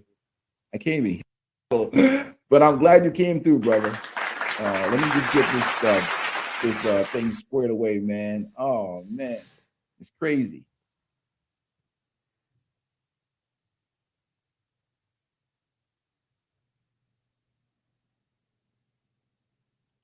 Promoting masculinity. And on that note, what you're talking about, Ingram, is very profound and it's something that's needed. I've always said that when you've been socialized not to see power as it relates to heteronormative masculinity, you can never appreciate that power. A lot of our girls and boys have been structured not to respect and more or less receive power. And so anytime men try to come in a position of power, demanding anything from our women, our children, or our sons, they repel or reject it because we live in a very matriarchal culture where matriarchal succession and matriarchal ideas have been more or less disseminated down to the masses to go against the laws, the dictates, and the mores of a masculine man. And so there's a lot of people, even with Valentine's Day coming up on tomorrow, talking about celebrating a day where many times the men don't get respect 365 days of the year. And while I'm not against Valentine's, I do believe in reciprocity. And so the question remains that how can we not respect masculine authority, but you want to get treated like a queen or a princess on Valentine's Day? Right. Oh, brother. That's some fire for your mind right there, man. I'm gonna drop it for you. I'm gonna drop it for you. Fire for your mind. The kosher mission. I'm gonna drop it for you. So salute the brother Top Gun with the $4.99 super chat. Thanks, brother. I got my applause. I got my applause, brother. Salute. Hey, that's fire for your mind right there, man. Top Gun is always supporting, man. But shout out to Top Gun. Obviously, we talked about that masculine voices, and you're one of the masculine voices in this space that I respect a lot. You bring a lot of value as a professional therapist, as a licensed practicing therapist in this space. And not only that, your message is from a masculine perspective, not the watered down message that people get from these liberal arts educated, feminist indoctrinated people at some of these universities. Not knocking anybody's education, but this is a different perspective when men go into therapy and they understand it as somebody that's advocating for the truth and trying to get real resolution. Okay, I played a video of Gino Jennings and also with Kevin Samuels, and we saw how these women respond to masculine voices, do you think, or do you feel, what is your opinion about how masculinity is viewed in the Black community and how we got to this point? Well, listen, it goes back to what you call the coloring or the mistering of America. And it's all based on ignorance. It's all based on this fickle notion that Black men oppress them, that Black men more or less abuse them. And they have a thinking error, Ingram, called overgeneralization, where they overgeneralize the whole masses of Black men and put them all in the same negative pool as it relates to association. And it's been going on for years, where some of our daughters lived through the vicarious trauma of their mothers because they saw their mothers more or less across every man they dealt with, and they more or less transferred that power or that negative association to the men that they were dealing with in their current relationships. So what I think about it, as I said earlier, it's just negative socialization. And you're correct, it's going to take a couple of generations to correct it. I don't think it's going to be in our lifetime. And actually, I don't even see it changing in the next couple of years, unless we go through what's called a returning of traditional values and traditional norms. But I don't see it because there are so many countercultural movements that are going on now, you know, with the alphabet community and with so many other different idioms that are associated with and are antithetical to traditionalism. It's going to take a de-evolution of the mind, the soul, body, and the spirit, but also it's going to take a de-evolution in some of these churches to get back to that point where we were in the past. I don't see it, Ingram, and that's one of the reasons why these conversations are so important. You saw Brother Gino Jennings deal with the young lady, and we talk about listen, chat. But salute to you, Kosher. Thanks for the support, brother. We recognize that right off the bat, man. Appreciate your support for the channel. But we see it in the community itself, all right? And we see the response that a brother Jennings has gotten. And I know you have a lot of experience in dealing with these types of situations in terms of what you see in the community and even dealing with the brothers that have gone over abroad. The response and the reaction, we have a lot of single Black men on the side. The marriage rate is going down exponentially in our community. Do you believe, what is your opinion? Do you think men's reaction to what's going on with the culture itself is reasonable, where they just divest? Many men have divested and just sit on the sidelines based upon what you see coming from the women? Right. So the question would be, what is the motivation to invest in a culture where you're not respected? Michael Jackson.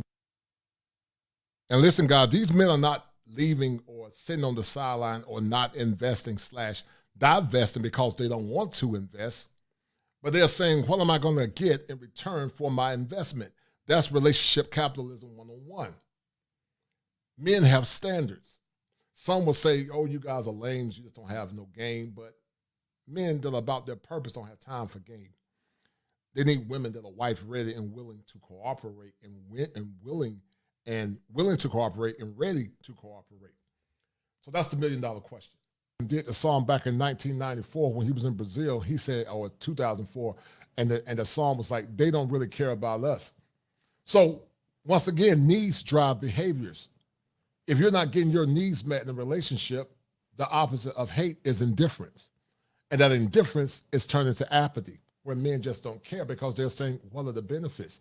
Listen, Dr. Helen Smith wrote a book called Men on Strike. The lady that you promote, Susan Vanker, they all talked about the things that men are struggling with and dealing with in this modern time. And so what are the incentives for a man to deal with modern women? We're not talking about traditional women, but we're talking about modern women. What are the incentives, the Ingram experience, for men to deal with modern women? Because they're not getting anything in return. They're not getting what their grandmothers and their grandfathers got, even some of their parents, depending on where they were born, or great-grandparents. They're not getting anything. And so it talks about, or more or less correlates to what you talk about when you talk about relationship capitalism. But that relationship capitalism has led to what's called relationship inflation, when you got women that are subpar, that are asking for and demanding the accoutrements of the things from the past when those women were virtuous. So how can you give non-virtuous women the elements of the women in modern times? It doesn't work. A relationship got to be a fair exchange, because in fair exchange, there is no robbery, the Ingram experience. So once again, when we live in a culture where we tend to exonerate our girls at the behest of our boys, we don't more or less raise our boys up to the same level of exoneration, where we tend to castigate and associate everything negative with masculinity, then how can we have a revival and a unison where the man's ego is protected? I did a show with Chantel Speaks, Chantel Simone in the past. I said, if you protect his 6, he'll protect your 6. But the question remains, who is protecting the 6 of heteronormative masculine men? Because it appears, Ingram, that masculine men are becoming a pariah. You and I are the last of a dying breed of masculine men. Most men are simps. You know, I call them hyena simps. Oh, brother. Yeah, hyena simps. I got to get that fire for your mind. My mind is just smoking right now. This is all this fire, brother. Hit me with that again. Just one more time. I'm gonna hit you one more time. So fire for your mind. That's what I'm talking about. Listen. I can listen to that all day long, man. You just hits a lot of valid points. Ingram, this was a show you and I did together. I want to ask you a couple of questions. And Ingram, I call it the paradox, Ingram. It's the paradox of the modern woman. I want you to tell the audience, what do you mean about relationship capitalism? I've said it in so many ways, but I want you to say it in your own terms. But before you say that, Ingram, the question is there a paradox to modern women? Because meaning they want love and adulation and a man to respect them and hold them down, but they're not willing to give him what he wants. So why do we have this current paradox, Ingram, in the contextual framework that we have called America? Why is that paradox so prevalent? Well, I think you said it best, Kosher. It's the taxation without representation. And I think we see it so much here in America. And I think what happens, because we've had, 60 years, 50 years, where a lot of the situations, especially in the Black community, where these our young men have been raised without their fathers really being present in the households, and then masculinity has been, subverted to something different, where we have, domination by the matriarch or female-headed households, where a lot of feminine ideology, feminine principles are taught to our boys, especially living in their feelings and not living in their masculinity. And now we're suffering the after effects of that, not having men in the households leading and teaching and putting that masculinity there. But what has happened in terms of our relationships and relationship, there is really, since women are government empowered, since women in the community are looked to more, they vote for policies, they do things that are not really in the best interest of the nuclear family. We've had this situation now where men have been subjugating themselves so much in the situation where they're not even in a position to display masculine authority in the household, in the family. They're not leading. They're not getting a good deal for the masculinity that they bring to the table. Right. So that's now. Yeah, and it's a problem, man. And this show holds true to form. Points, and that's the thing about it. And I made a videos about men respond to incentive, and when people don't see any incentive or any value, or they feel like it's just like you said, in fair trade, there's no robbery. That is fire for your mind right there. And we saw in that one video where the young lady started this narrative, this color purple narrative, right, about men not being salute Gail hit it with the yes, that fire, baby. I get that. tell Gail we're going to do a show at some point. I'm gonna come on Gail at night at some point. I won't do it today, but I'm gonna come support Gail. Thank you, Dale. I appreciate everything you do. So definitely check out at some point. Did you see the exchange earlier with Kevin Samuels and the young lady? I think I need to bring it back up. I wanted to watch a little bit of it and give me your thoughts on it. If you have a few minutes, I don't know. Yes, it's sir. Sunday, and everybody's trying to get to the game, brother. Yeah, I got to get my walk in, man. But I wanted to come and support you for a few minutes. But yeah, go ahead. I appreciate it, man. Let me pass by that a little bit. I saw that already. Making enough or doing enough to have a voice in the Black community. I don't understand it. And so, Ingram, what was the whole point of this conversation that Kevin was talking about in regard to this woman that said she was pro-Black? There's always the notion that Black men don't make enough. They don't have enough money or they're broke. And, the crazy thing is, man, women of the past were a lot more virtuous. Women of the past were either virgins or they had very low bodies. And you got women now that got more baggage, but they got higher expectations. What's your take on that? Well, the first thing that I noticed right off the bat is this woman don't respect any type of masculine authority. I mean, Kevin is coming to her with that knowledge. First of all, she's made some decisions in her life that has not turned out well. From the man she selected, her whole attitude, demeanor is part of the woke culture that's in the community. She's going to challenge him because in her mind, she has the color purple narrative in her mind already set in her. She's been to a marriage with a guy that she's probably sabotaged herself. And she sees Kevin Samuels immediately as a threat. She has the spirit of the hyena in her already. Hold tight. Feminist. Hold tight. Hyena. Go ahead. Let's go back it just a little bit. Go ahead. And what Kevin doesn't realize is that with these hyenas, they don't respect the lion, masculine authority. So she's already, if you say Kevin Samuels' name in the Black community, automatically most of these hyenas and hyena simps, they go into a tizzy. They don't like any type of masculine leadership, any type of masculine authority. So Kevin comes in there with good intentions to help educate the young lady. She's in the spirit of the hyena. I mean, Kay, of course, she's a feminist, of course. And, obviously you got Jay and the other brother. The other brother puts out a point that she totally misses. But here's a situation in our community where you have no accountability, this matriarchal culture on top of a color purple mentality where there's no accountability, and one where they'll never respect any masculine voice like you or I or Kevin Samuels. And what he's bound to get the blowback from the spirit of the hyena, which is they only respond to the matriarch. And you can't lead your way. What Kevin don't understand, I think he understands it. You can't lead your way out of this. You can't educate your way out of this. There's no way out of this. That's indoctrination. Yeah, it is indoctrination, man. It's something that's been happening a lot. I came up with the concept. I know some people at the Angry Man talk about the hyena, but I listen to Angry Man. I respect that brother and support him. I don't listen to everything that he say because I'm not on his platform, but in the past I have listened to him, but I never heard him use the term the hyena, but I'm sure he does. But it just happened to be, how can I say, ironic that we both are talking about the similar things, but I use the hyena spirit to talk about me being a Leo and how being a masculine man, I've been attacked. So it's iron. That's the irony to it. But is there a crisis, Ingram, in America with feminine virtue, honor, and respect?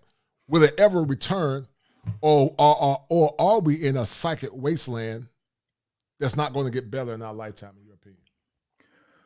I think it won't get better in our lifetimes unless there's some type of, huge catastrophic type crisis where people don't realize that government empowerment is not real empowerment. Right. And I'll say that again.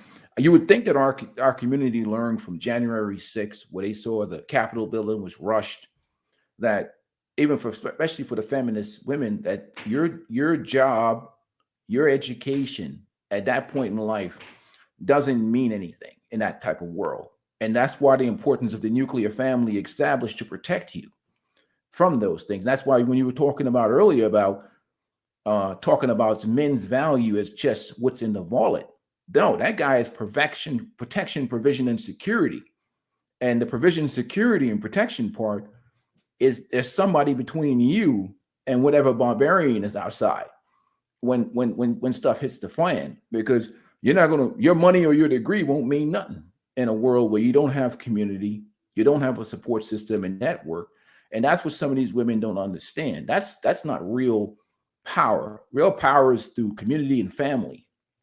That's where you have real power. If you don't have that. Right. Yeah. Right. And we don't have it. And, I do believe in trying to get it back. And I support some of the brothers like Sage and the Peep Good Brothers, man. I support them. And but it's too many competing factions, man. There's a lot of competing factions. Many have not been socialized to respect anything associated with heteronormative masculinity. A lot of our women and boys have been indoctrinated to the point that up is down and down is up. And many of them have that binary or androgynous thinking, Ingram, as it relates to having a hyena spirit. We're going to finish looking at this. We're going to finish critiquing it. I had actually seen it before, but we'll keep listening. Who? Well, the whole thing is like, the system of white supremacy and dismantling this benefit, this, it's like, is the problem a community? What's the basic building block of a community?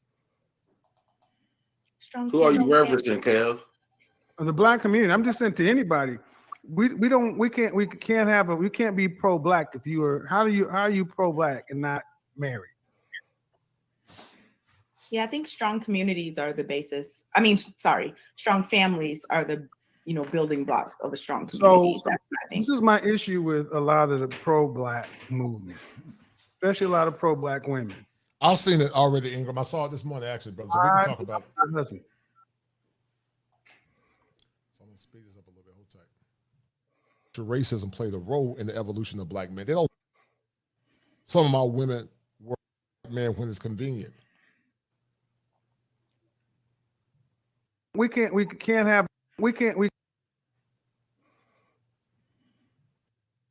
Man, that column is thinking that more or less is predicated on blame the black man when it's convenient. When things are bad, blame the black man. But when things are good, we don't exonerate the black man. So it's like column is thinking it best. And once again, it goes back to the overgeneralization. This woman talks about she's pro-black, but like Kevin was saying, when she said patriarchy, at that point, we know she was indoctrinated by liberal thought. And that's the problem with a lot of our women. They have been indoctrinated with liberal thoughts and ideologies, which in essence impacts their ability to see men in a healthy way. And anything associated with masculine authority and power and respect, they always relegate it back to abuse, or what you talked about in the past called the mystery of America.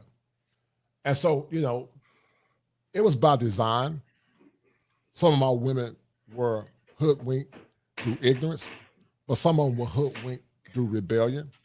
And now they're suffering the recompense of their era, as many men don't see the benefits of relationships anymore. What do you think about that? That column is thinking of when things are good, you don't get the black man credit or men credit, black or white. But then when things are bad, you blame men. What's your take on that? The column is thinking, Ingram, that you currently see in America. I think it's all part of the social programming, and especially in our community, the black community is the worst at it because, even now you see Oprah is redoing The Color Purple in a form of a play on Broadway. Now, who the hell would dig that type of rubbish up out of the ground? Mm-hmm. But if you look at those two women, Oprah and Gail, they are the epitome of the hyena spirit. Those women don't care about any type of masculine leadership or any type of masculine authority or any type of building any type of community. They think that, men represents this evil patriarchy. When men build the world for the protection of women and children, right, communities, everything in society exists as we have built it.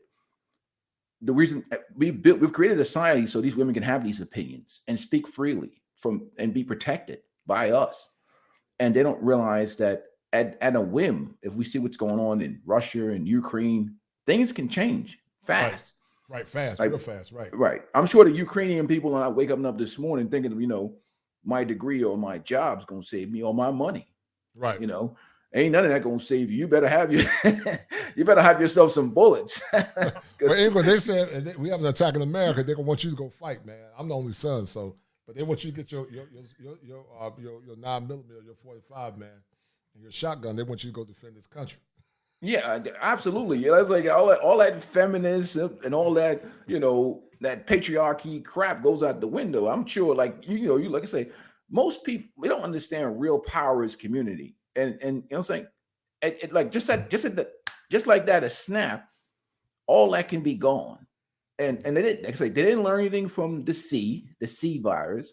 They didn't learn anything from January 6th. They didn't feel like, man, I'm exposed. I'm some single lady living in an apartment by myself with degrees. In a second, that degree, that money ain't worth nothing. And like I said, people don't study the world like Ukraine, and they don't understand how important communities and families are to the success of people, and even to the protection of women. So the hyena spirit that we see, and like I said, the worst is the caping dude, Captain Saber 304, the dude that's had his balls clipped, put in a jar, and like the dude who came on last night. That's what I call a balls clip dude. His balls has been clipped by his old lady, right? He's in his feelings and his feminine, right? Because he's in there, he's an emasculated man, and you guys are talking about dudes traveling the world and enjoying life and living life on his terms. And that dude's brain is hemorrhaging. He's having like an emotional fit. And he's like, let me go in there and attack these dudes right now. Because you can see that his purpose is not legit. I've worked 21 years in law enforcement. Yes, sir. I have too. Not in law enforcement, but in law enforcement. But go ahead. And scammers are everywhere. Right. Scammers, Florida is one of the top scam places in the world. Right here in the great old United States of America. But the men that are able to do these things are men that have the resources to do that. He looks like a brother that broke, that really don't got him going for himself based upon, he looked like a Dusty. He's a Dusty. He probably is living with a woman or something like that. Got his balls clipped. She's probably paying his bills. He's probably, he don't have the ability to do what Richie Mack does, what the Kosher Clinician can do, what the Ingram Conspiracy can do, and what many of the brothers in this chat can do. We're empowered brothers, so we don't have to accept this. What the community has served us. We're masculine men. We can set and live life on our own terms and travel. So he's sitting there. He probably can't even pay his own bills. He's depending on her probably to pay his bill. Look at he looks like a guy who's having a hard time in life. Not to knock anybody's challenges, but that's not the depict. So he's coming in there with a spirit of resentment, as an emasculated man. I mean, that's just awful. I feel sad for the brother, to be honest with you, Kosher. Yeah, and Ingram, you worked in law enforcement. I worked in it too. And, you can read people's body language. Body language many times speak more than actual words. What did you read from his body language when you saw that last night? What did you get from his body language? Well, from my experience in going back and taking many polygraphs and understanding how people are and studying their body language, first of all, he looks homely. He looks like he's really having some economic difficulties. Second of all, he looks like an emasculated man who's in his feelings. That right there is not an example of a man that was raised in true masculinity or had male leadership. Thirdly, he's a woke individual that has feminist indoctrinated tendencies and ideologies. His body language himself, the way his eyes are moving.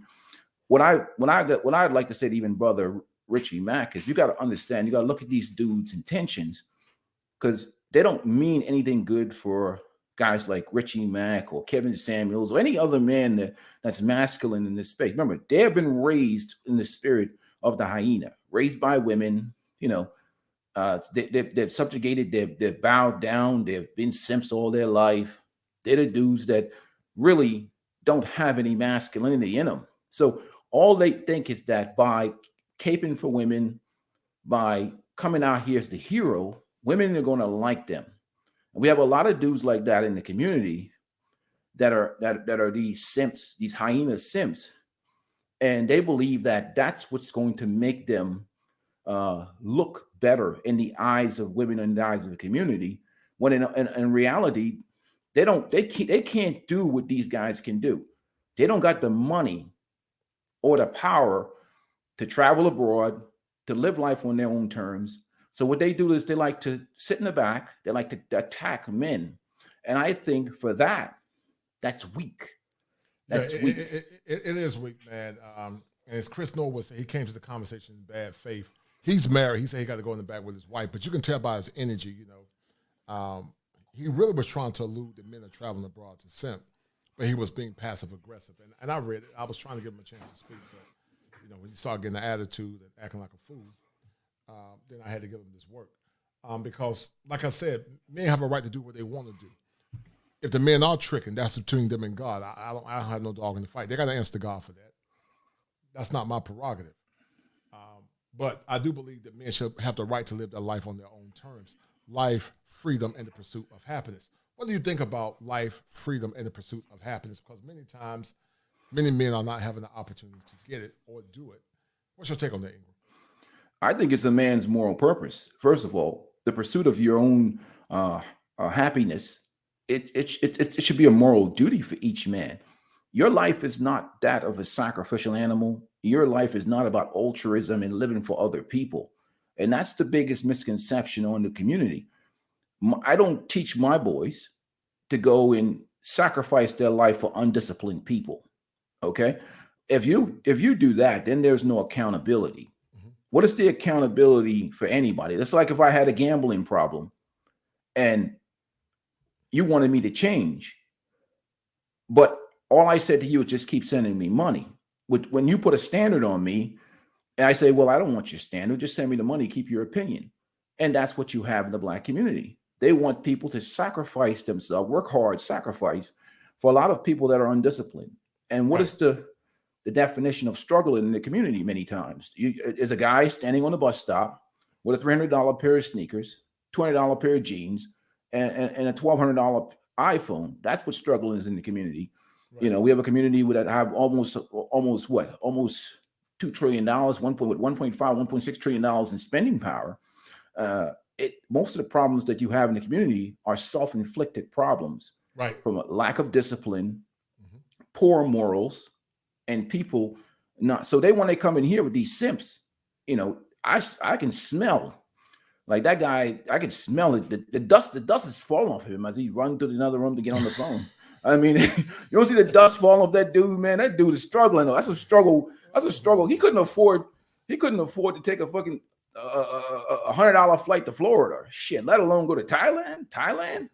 It's weird, man. He can't afford Greyhound. Right. Not gonna look at that dude can't afford Greyhound. Of course, he don't like Richie Mack.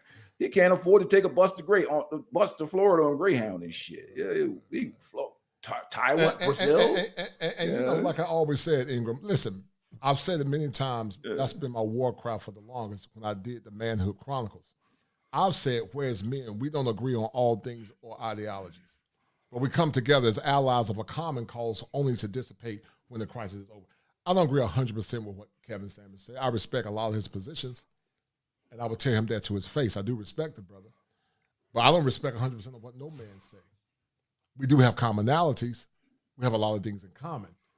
And, you know, and I respect brothers for what they believe in. But, you know, I think men are waking up, and we don't have to agree on all things, but we do have to agree that there's an attack on masculinity. And because of that attack on masculinity, we need to cast our bands asunder and come together as allies to get the things that we want in these modern times, because we don't know if we're going to get hit by war at some point. I don't want to, you know, I'm not trying to get my legs blown off defending no damn body. Don't respect me. You know, I'll defend my family, but I don't want to give my life as a slave or a servant to a system that does not honor and respect men. What's your take on that? Oh, absolutely. And I think, like, what Black men are talking about and what men are talking about is not from a perspective of weakness. It's from a perspective of power. Richie Mack emanates power. You emanate power. Men that are able to do things emanate power. Mm-hmm. What they want, it's like, remember I did a video back. I had to move it down because I had to do some changes to the video about what happened with Jim Jones in that Gucci store. Okay? You go into a store, they treat you like, you know, some second-class citizen, right? Right. but you still spend your money there. You bitch and moan, you make videos about it, and you still spend your money there. That's not capitalism. That's not empowerment. What we're suggesting is we go into a store. If you don't get treated with that respect and courtesy and decency, I get my ass up out of that goddamn store. I ain't gonna be Gucci simping. I'll throw every piece of Gucci clothing I got in the trash. I wish I'd walk into a Gucci store and they don't treat me like a respect. Man, I'll throw that shit in the trash. I'd rip that Gucci stuff off from the store and throw it in the trash. Hey, let me ask you a question. I want you to hold your point. Right. But as you're talking about Gucci, I want you to pair that. You're from the Bahamas. I want you to compare the Bahamas to American culture, if you don't mind. But keep talking about Jim Jones and Gucci simping, but also talk about what you saw from masculinity with men from Bahamian culture after you talk about Jim Jones. I apologize for interjecting. That's all right, brother. I mean, we have our issues over there, but this is very masculine over there, male dominated. But when we talk about empowerment, them dudes don't want to hear it. They want to be Jim Joneses, sit around bitching at the store. Like, you imagine that, Kosher? It's like what we do in the Black community, what we do with many of our women. Some of our women don't respect masculinity. They don't respect Black men. Like, I'm not begging any woman to respect me.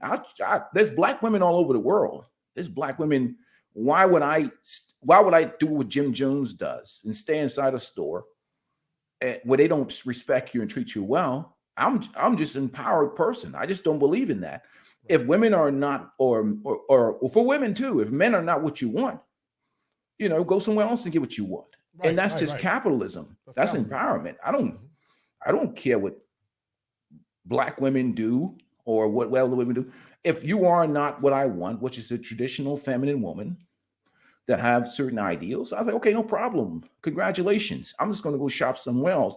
But do you have a problem when Black men or men in general in America, when they make empowered choices about themselves? And like I said, the worst case is these people, like, they don't want you to live life on your own terms and don't want you to be happy. And the hyena simps come out of nowhere trying to blitz you. And obviously they're sent by the matriarch. Right. You know what I mean? Like, yeah, like, you see this guy, like, who's Kosher talking what? He said what about, is he suggesting that men not buy into, poor treatment or women that are not feminine or not submissive or not cooperative? Is he suggesting that men have a choice and that men empower themselves? And that outrages those people. Right. A life of servitude, man.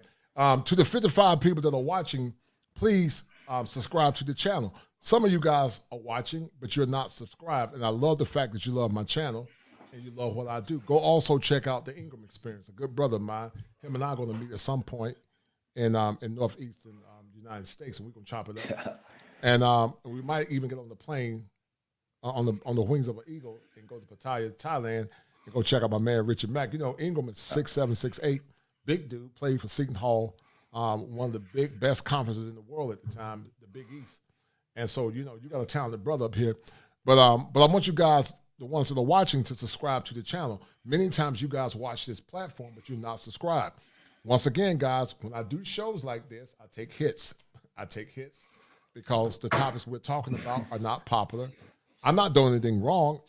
I say succinctly, similar to what Ingram said earlier, and I said earlier, if women that are listening can't find the man that they want or don't think the men meet their criteria, you can do the same thing. You go to countries or go find places where men, you feel like, if you don't feel the Black men in America protect you and love you, go elsewhere. But with this caveat, understand that men in other countries are very patriarchal and they don't tolerate what American men tolerate. So play at your own risk. But men are looking for feminine women that's going to help them get the best things they want. But in the meantime, let me send a special shout out to my man, Alton Prayer. He said, great discussion. That's a bet, right? That's a deal, right? That's a deal, right? That's a bet, right? That's a deal, right? That's a deal, right?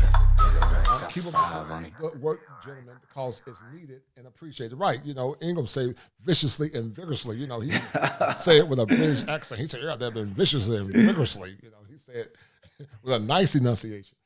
And I appreciate it, brother. We do this, man, because we want to empower men. Ingram has a background in law enforcement, just like myself.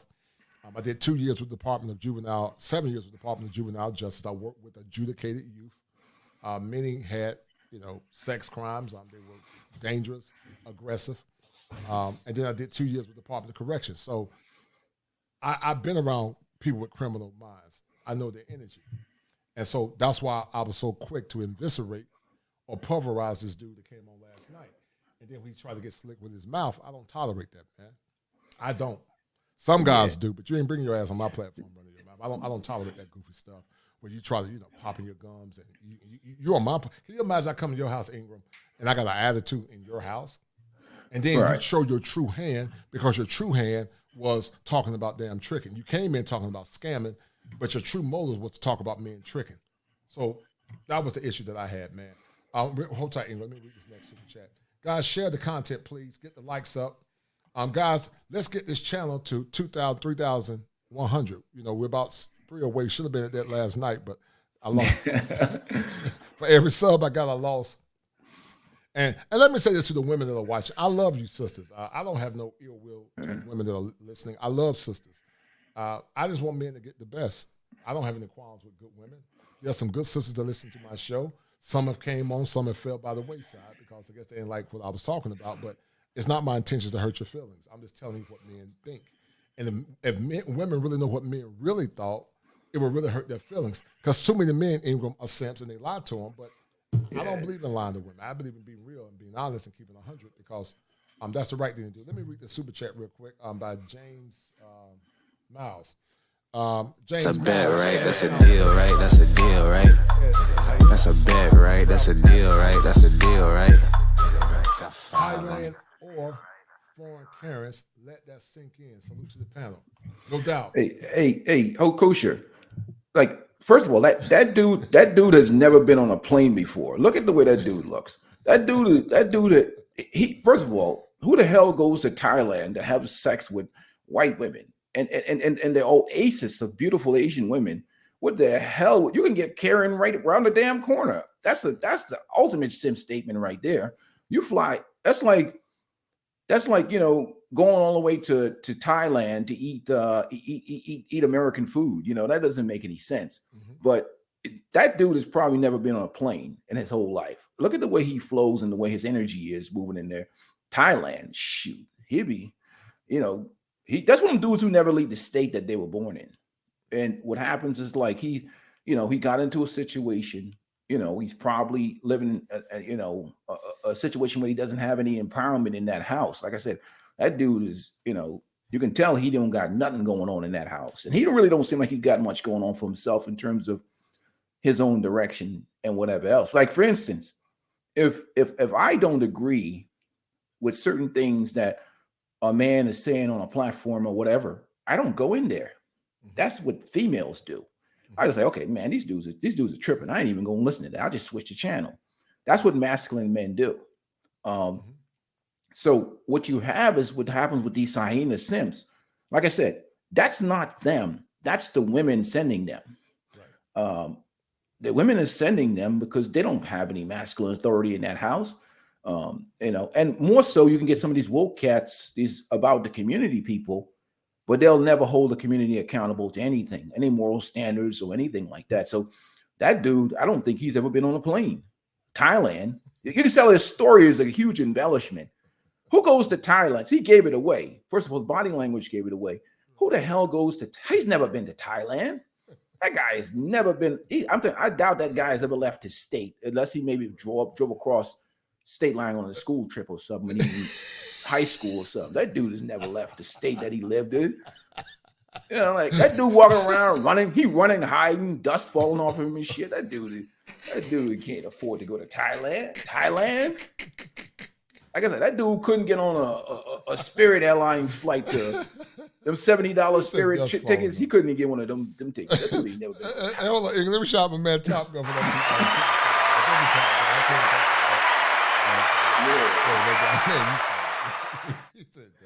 Thailand, that's a real stretch, man. Like Thailand, what's the cost to go to Thailand? Let's be honest. Like what? You in for at least a couple grand. Yeah, to be at least $3,000 or more. $3,000. $25,000 to $3,000. Yeah, I'm not knocking anybody's financial condition, but that motherfucker couldn't catch a Greyhound, to the state park. Fuck Thailand. And that's like these dudes coming here, they're getting their feelings and shit. because the reality is they want everybody to live like them. You know what I mean? Like dudes want everybody to live like them. They want to deal with women with these attitudes and bad attitudes because sometimes they just can't afford to do better. And they have to listen to that crap all day, all night, you know, listen to women that, you know, being damn masculine and shit. You see how he hiding? He's running around the house like a bitch. Like you're a man, that's your house. Why can't you talk when you want to talk? Tell her to get the hell out of here. You know what? I got to talk to these men right now. You get out of here and go sit down. You know, I respect him. But he run around, let me find somewhere to talk to you. Let me find some, come on. And then he talk about he go away to Thailand to get white women. That he gave away his inner simp right off the back. But Richie though, like Richie's a good brother, man, because Richie even tried to entertain him. Yeah, but you can tell he's a really good brother, man. It's like, and what a lot of happens. But I saw right through it, man. Oh yeah. Oh yeah. Right that's you know, I try to be diplomatic, but you know, his true nature came out. Right. No, that's just a dusty sitting in the wings. He can't do what some of the brothers that are on this chat that have come here to support you today. He can't do it. And like I said, he wants everybody to be trapped with his options. Right. And that's really what it comes down to. And you have a lot of these hyena simps, you know, a lot of guys, especially, I mean, when you can tell when a guy's not in an empowered relationship and he doesn't like this masculine talk. You know what I mean? Like he don't, you know, some dudes are just, they got their balls clipped. Their balls in the jar.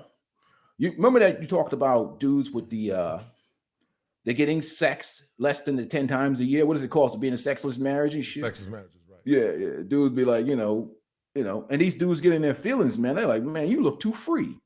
Richie Mack look all free, getting grits served to him and shit. Like, you know, why can't I get grits cooked for me too? And, you know, Thai chicken, you know what I mean?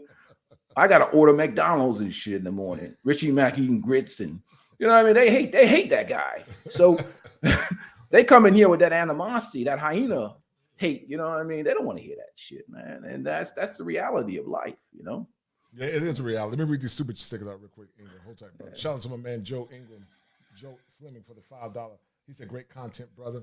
Thank you, brother. Shout out to I respect that, Red Lord. And that's what men are doing. We're saying Western women. Western women include all hues of women. And as a licensed therapist, men should have the right to self-determination, Ingram, to live their lives on their own terms, free of shame, free of harm, free of guilt. Chris Nova said he had to run into the bathroom to call in. Dust flying everywhere. He is so dusty. He run into the bathroom with, you know, there's a goddamn running around the wife beater and shit. Come talking to a masculine man on a platform. Like you so much in your feelings, like you coming out here. I don't know where you can go in the world in America anymore where his topic itself is irrelevant because I've worked 21 years in law enforcement. There's scammers everywhere. Right. Scammers everywhere. That's what I was saying, man. You're talking. That's almost like saying, well, don't go to Thailand because you know folks die over there, or they get diarrhea, or get damn sick. I mean, that's just common sense. You know, I didn't understand the logic because you're trying to make it seem like that scamming is only endemic to America. Scamming is everywhere, but that wasn't his true point. His true point wasn't about scamming, Ingram. The true point was about men using their money for sex tourism. That's what he's lucky I went to bed because I tell him right off the back. Okay, well, you think that people getting scammed over there? Try go to North Philly or South Side Chicago. Right. You better you'll be safer in Thailand than you are in South Side Chicago or North Philly, because in reality of life, you could be scammed out of some money, but some of these places you go in America, your life will be taken right away, and around the world too. Right. No, so I don't know what world he's living in. He's living in a fantasy, but what he's trying to make is the strawman's argument about certain situation, because really it comes down to the bottom line that he's in his feminine energy and in his feelings. And you have so many men that come to this space trying to shame men. And then he comes in this conversation about tricking. You know what? I always say, show me a man that doesn't pay for sex, and I'll show you he's a goddamn liar. I'll ask him a couple of questions. If you ain't, it costs money to have good quality women around and have sex. Right. You're paying for it directly or indirectly, but you're still paying for it. Whether you pay it up front or you pay it on the back end, you're still paying for it. Because most guys aren't taking a woman out, especially if she's attractive. The ultimate goal of every man at some point, let's be real, whether he's a godly man or a secular man, he want to get some skins. He want to get between them women's legs. So I don't know why people lie to themselves. Every man is in his nature to spread his seed. So if that woman's very attractive, he's very attracted to her. He's not saying, "Well, I sure don't want to have sex with her." He's been kind to her because he want to go the nugget. And that's how men think. And some of the women are the same way. Shout out to my man, Sean Whitehorn. That's a bet, right? That's a deal, right? That's a deal, right? Sean Whitehorn. That's a bet, right? That's a deal, right? That's a deal, right? He's a therapist like myself, good brother. I respect that brother Holly. He's from the deep south. I don't know where he's living now, but shout out to Sean Whitehorn. Him and I were in Brazil together, and I really enjoyed him when I was down there. We had an awesome time. But we're going to finish listening to that clip, Ingram. We're going to finish breaking it down, man, because that was a good show. Hold tight. And let's finish breaking it down, Ingram. Hold tight.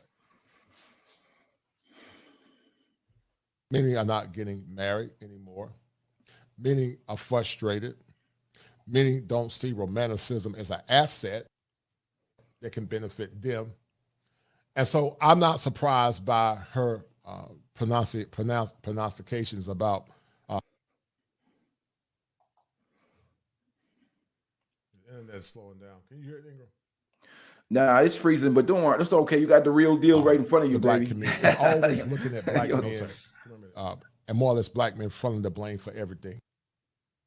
They don't look at how structural racism played a role in the evolution of black men. They don't look at the accomplishments of black men in the past. Our women of the past did look at and respect the accomplishments of black men. But that goes back, Ingram, to something called magical thinking, where they think outside of themselves. And there's a delusion, part of delusional disorders, where they just think that in magical thinking, black men are supposed to, deal with and do everything, but they don't look at the elements that have caused black men to be at a more subpar level. And why I don't believe in the victim Olympics as well, there are factors that play a role in the evolution of black men,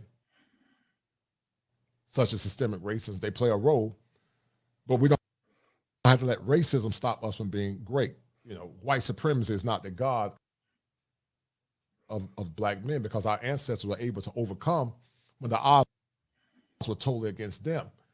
But I would be remiss to say that racism have not played a role in the advancement of black men. I've been through it. You've been through it. I did a show last night talking about Brian Flores. So let's talk about the discrimination. You got hyenas also in the corporate world that seek to subvert the movement or seek to subvert masculine men. But let's talk about, job discrimination. You get the hyenas from your communities, but you and I have probably been through hyenas as well. You worked in law enforcement. You've experienced discrimination too. Let's talk about some of the discrimination that you've experienced and how you overcame it, as this is the last day of Black History Month, as we talk about the attack on heteronormative masculinity. Go ahead, brother. I think you're going to get that regardless as a as a black man. But my thing is, I look at it from the position of empowerment. Like, racism never surprises me. Okay, so I expect, my mentality on racism and discrimination is, you would never make me a slave. You would never make me. I mean, it's hard because we know what happened to our people. We know what happened in the past. The question, I'm that guy that sinks those ships when I see them in the ocean coming to get us. You know what I mean? Because I've seen it done before. So my response to that is, always in a job, know your job, where you're competent in your job, where you're so good at what you do that you're going to deal with the nonsense, but they can only do so much because you know what you're doing and you know what's going on. But I haven't experienced it on a larger scale as much, because for them, when I walk through the hallway, they have to say that there's a 6'7" black guy that knows his job, that knows what he's doing, and we just can't touch him. Mm-hmm. I don't give him anything. So the reality of life is, from a perspective of empowerment, it only takes a few of us.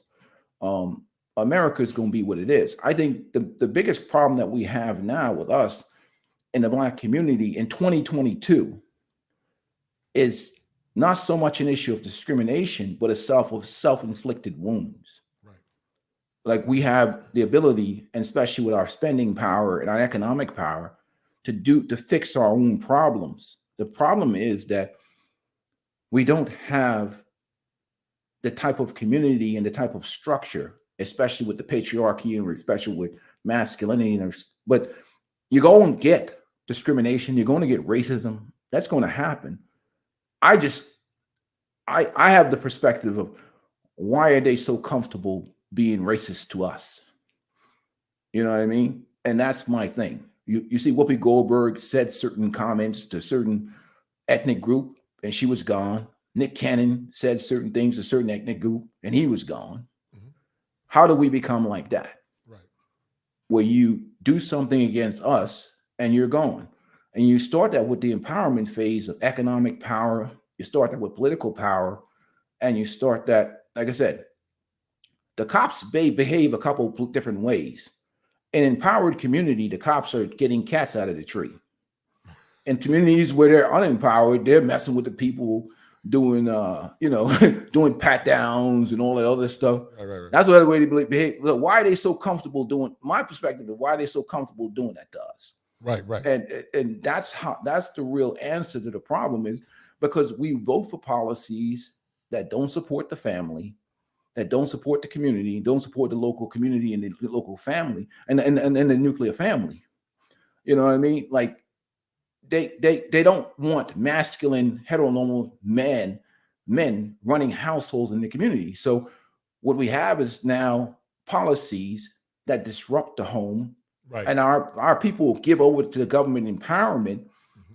Our women especially have sold their soul to government empowerment. Right. Don't understand the importance of the nuclear family. That's why you got Oprah coming with this color purple crap and nonsense again. Her and Gail, you're talking about those women. Talk about the spirit of the hyena. Why do you think they're doing the color purple again? You know what I'm saying, brother? You think they care about?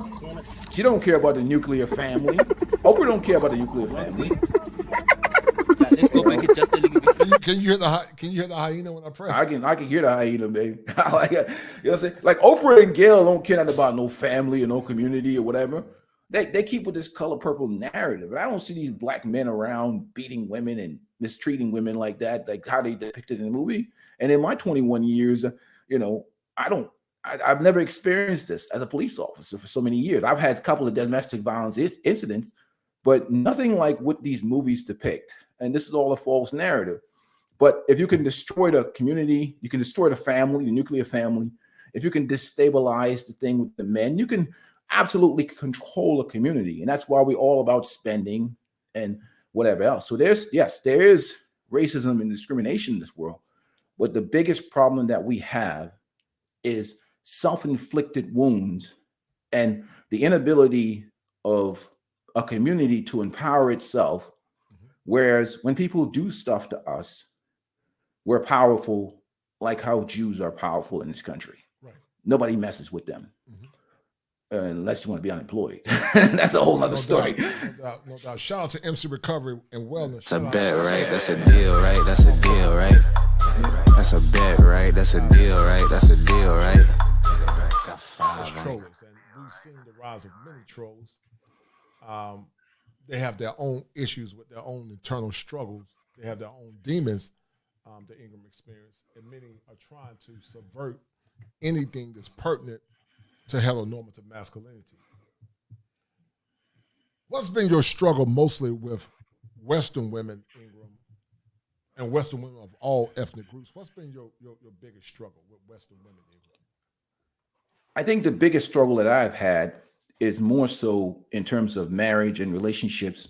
I know people talk about men being in their masculine frame, but I always tell people this. The hyena will never respond to the leadership of the male lion. The hyena will never do it. When you have women that are modern women that are feminist and feminist indoctrination, even if they submit to you and your masculinity, you're going to have to keep that in check every week. Right. Every week you're going to have to check her. And that's a quick way to go to the grave early.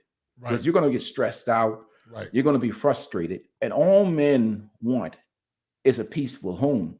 And that's what people don't understand. It's not about people tricking. It's not about people trying to get laid. Is that people, men in general, heteronormative masculine men, don't want to have women as a full-time job. Checking women should not be a full-time job. She should be a feminine asset and a feminine ally and an inspiration. When you come home, you're supposed to be running home with a smile. Nobody, like no other group or race of people, suggests that their men have to be extremely, extremely masculine to get their women to just behave like women. That is just absolutely outrageous. That's not even competitive. Other groups of races of men, I mean, obviously we're dealing with Western women. I mean, what are you doing beating on your chest every day to keep this woman in check or for her to just do normal things? And that's what they're suggesting in the Black community, which I think is absolutely outrageous. Why do I have to every week check this woman? Right. You know, you get a traditional woman or whatever, you may have a discrepancy once or twice a year. You know what I mean? Or an issue you have to say, look, you know, whatever, because all women are going to test you. That's part of the nature of women, to test your masculinity, to test your manhood, to see if you're able to provide and protect her and protect the household. But you may have to do that twice a year with a traditional cultured woman.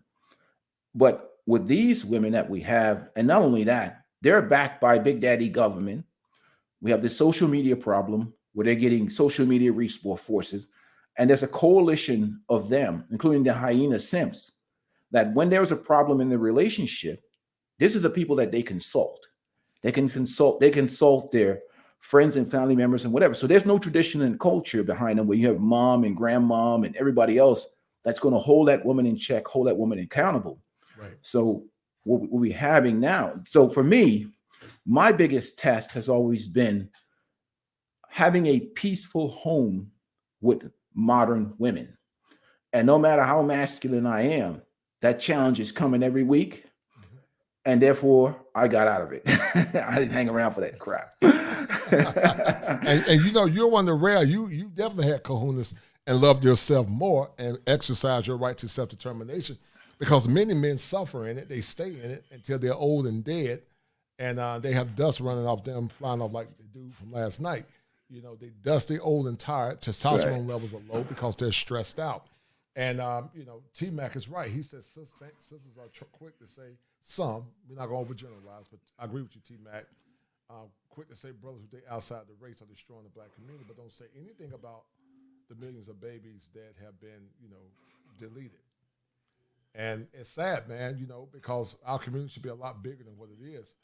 I'm going to finish listening to that show. That was a good show, Ingram, you and I did. Hold tight. And hold tight. We're going to finish listening to this clip. Hold on. Again, this woman is a byproduct of dichotomous thinker, where she said black men don't build, black men don't protect their communities and all this goofy stuff. But black women don't support their men. Black women are agent provocateurs, some of them, not all, of white supremacy. But they always look back at you. They don't look at themselves. Everything that's bad in the world, blame the bad on you when it's your fault, blame the bad on you when it's their fault. And that's delusional thinking, because when you look at the evidence doesn't support what they're arguing about. I'm not saying that black men can't raise up to some level, but by and large, there's some good brothers out here. But, you know, many of those men are invisible to most women. And so we don't look at the accomplishments of our ancestors from the past and how those accomplishments played a role in the evolution of our society. When black men and black women are working together, when the woman honors and respects her man, then you have stronger communities and stronger families. But liberalism, liberal indoctrination, rebellion, ignorance, and the presupposition that everything associated with black men is bad, then you have the problems that you're having now. Because when women want to more or less associate abuse and danger to black men, actually, man, they did a study, Ingram, and you know, they had two men, they were all the same size, height, and muscle mass. Mm-hmm. And for some reason, black men just carry this darkness that always associate anything with black as being dangerous. You know, I'm 6'5", 6'6", you 6'7", but I'm dark skinned. So anything that's associated with black is bad. And I don't know if it's because we tend to look more masculine than most ethnic groups of men. That maybe that's what it is. But anything associated with black men is always associated with being bad and dangerous. And I've been dealing with it my whole life, man, to the point now I don't even care. I'm going to liberate as many young men as I can. And I'm going to tell young men how to move in silence, because masculinity, Ingram, moves in silence. Absolutely. Hold tight. Let me shout out my man GC from LA for that $20 cash. That's a bet, right? That's a deal, right? That's a deal, right? That's a bet, right? That's a deal, right? That's a deal, right? Thank you for all that you do. Thank you for all the guys who support the platform, because this is the place for men to decompress. This is the place for men to come together to share ideas and to come up with solutions that are pertinent to the functioning of black men. So I hope you guys can hear me. I know sometimes when I turn the mic away, it goes in and out. But Ingram, can you hear me good, brother? Oh, I can hear you excellent, man. Okay, all right. But we talked about Ingram. You and I talked about it. Always blame black men. Always blame men in general. You know, the delusion of this, what I call syntonic ego, where the ego thinks what's going on is normal. Where did this come from? Because I remember a time, you and I, from the 90s, when women were a lot more accountable. Let's talk about this syntonic ego, where it's always blame the men. And then the question remains, Ingram, are black men shamed into powerlessness? Are black men shamed into powerlessness? So I want you to elaborate on that, brother. Well, obviously, black men are shamed into powerlessness, especially with the community. Again, 60 years of it where we've had a matriarchal type culture, and to the point where we've created a color purple narrative based on this image of this violent mister from The Color Purple. Like I said, Oprah is redoing this play on Broadway. This is coming out soon. The most trash, garbage, ridiculous, dumb crap that you can ever think of. She's regurgitating this and renewing it in terms of creating this depiction of black men in this violent patriarchy, when black men have never been in a position to oppress our women throughout the history of this nation. But this is a tired narrative that they keep trying to spin over and over and over again, because it creates a victim mentality where there's no accountability for our women. And this is a narrative that we continually continue being pushed in the black community. Like I said, I've had experiences even in my job where I've, been working on the beat or working whatever, where a black woman would come up to me and point to a guy. She'll come down there and she'll like, see that guy there getting on the bus? That's my son's father. I have a restraining order against him. You got to lock him up. And I'm looking at her and I'm saying, so you came all the way down here in your bonnet and everything else just to jam that dude up? You know what I mean? You know what I'm saying? Like, the dude is just trying to go to work, right? And that's not how restraining orders work. You can't go to somebody's space intentionally to try and get them locked up. That's not how restraining orders work. Right. Okay. They're designed to protect the victim, but whatever child custody thing or whatever situation they were getting, it has become almost where government and power has become a predatory thing, especially against black men. And a lot of these actions are being initiated by our own women in the households. And again, I'm not knocking there's people that have been abused. I understand and I respect that. Usually right off the bat, I can tell her abuser, because not in all situations, but in many situations, that woman is usually terrified when you come to the scene. She's not in the guy's face, pointing her finger, telling him his genitals are small and whatever else, trying to initiate a domestic violence incident to get that guy, arrested. I mean, she's usually that one. You tell right away, that dude got to get locked up right away. Mm-hmm. And then I've never really encountered too many of those situations. But the narrative that we have here is being sown of a victim, because there's no accountability for women in our culture. There's no accountability anymore. Like we said, we've shamed shame. And like I said, now we live in a shameless world where nothing matters. And what happens is, since we don't have the men anymore, or strong masculine men are no longer a factor in our community. Maybe there's a few like the Geno Jennings that are still holding on. What we have done is we've made it very difficult for anybody to check or criticize anybody, right? Because now we go after them. We saw with Monique when she said with the young ladies in the bonnets, they tried to cancel her because she said something against black women, right or wrong.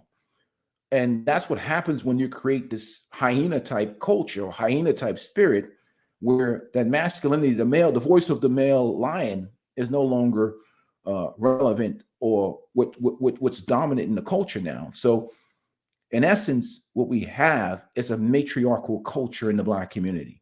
It is completely switched. And the hyena simp is part of the enabler process. These young men has been raised in these households without men or with single moms, and they don't have that masculinity. So they're going to keep redoing, like I said, The Color Purple is coming back, and there's going to be a whole bunch of women in there sitting around watching that garbage with Oprah and her, never mind, her protege Gail, and the women are the worst representative of any type of woman or femininity or anything else like that. Those are the women of the hyena spirit right there. And that's what you have going on in the Black community. They just don't respect heteronormative masculine voices anymore. The hyena simp is their soldier. They're the caping guys. They're the guys coming in, fighting for women, looking for women's approval, not listen, coming into these channels like that Dusty that came in last night, shaking, dust falling off him, running like a woman trying to find somewhere to hide and talk. No, he has no. I mean, he doesn't even have a relevant argument or a relevant conversation.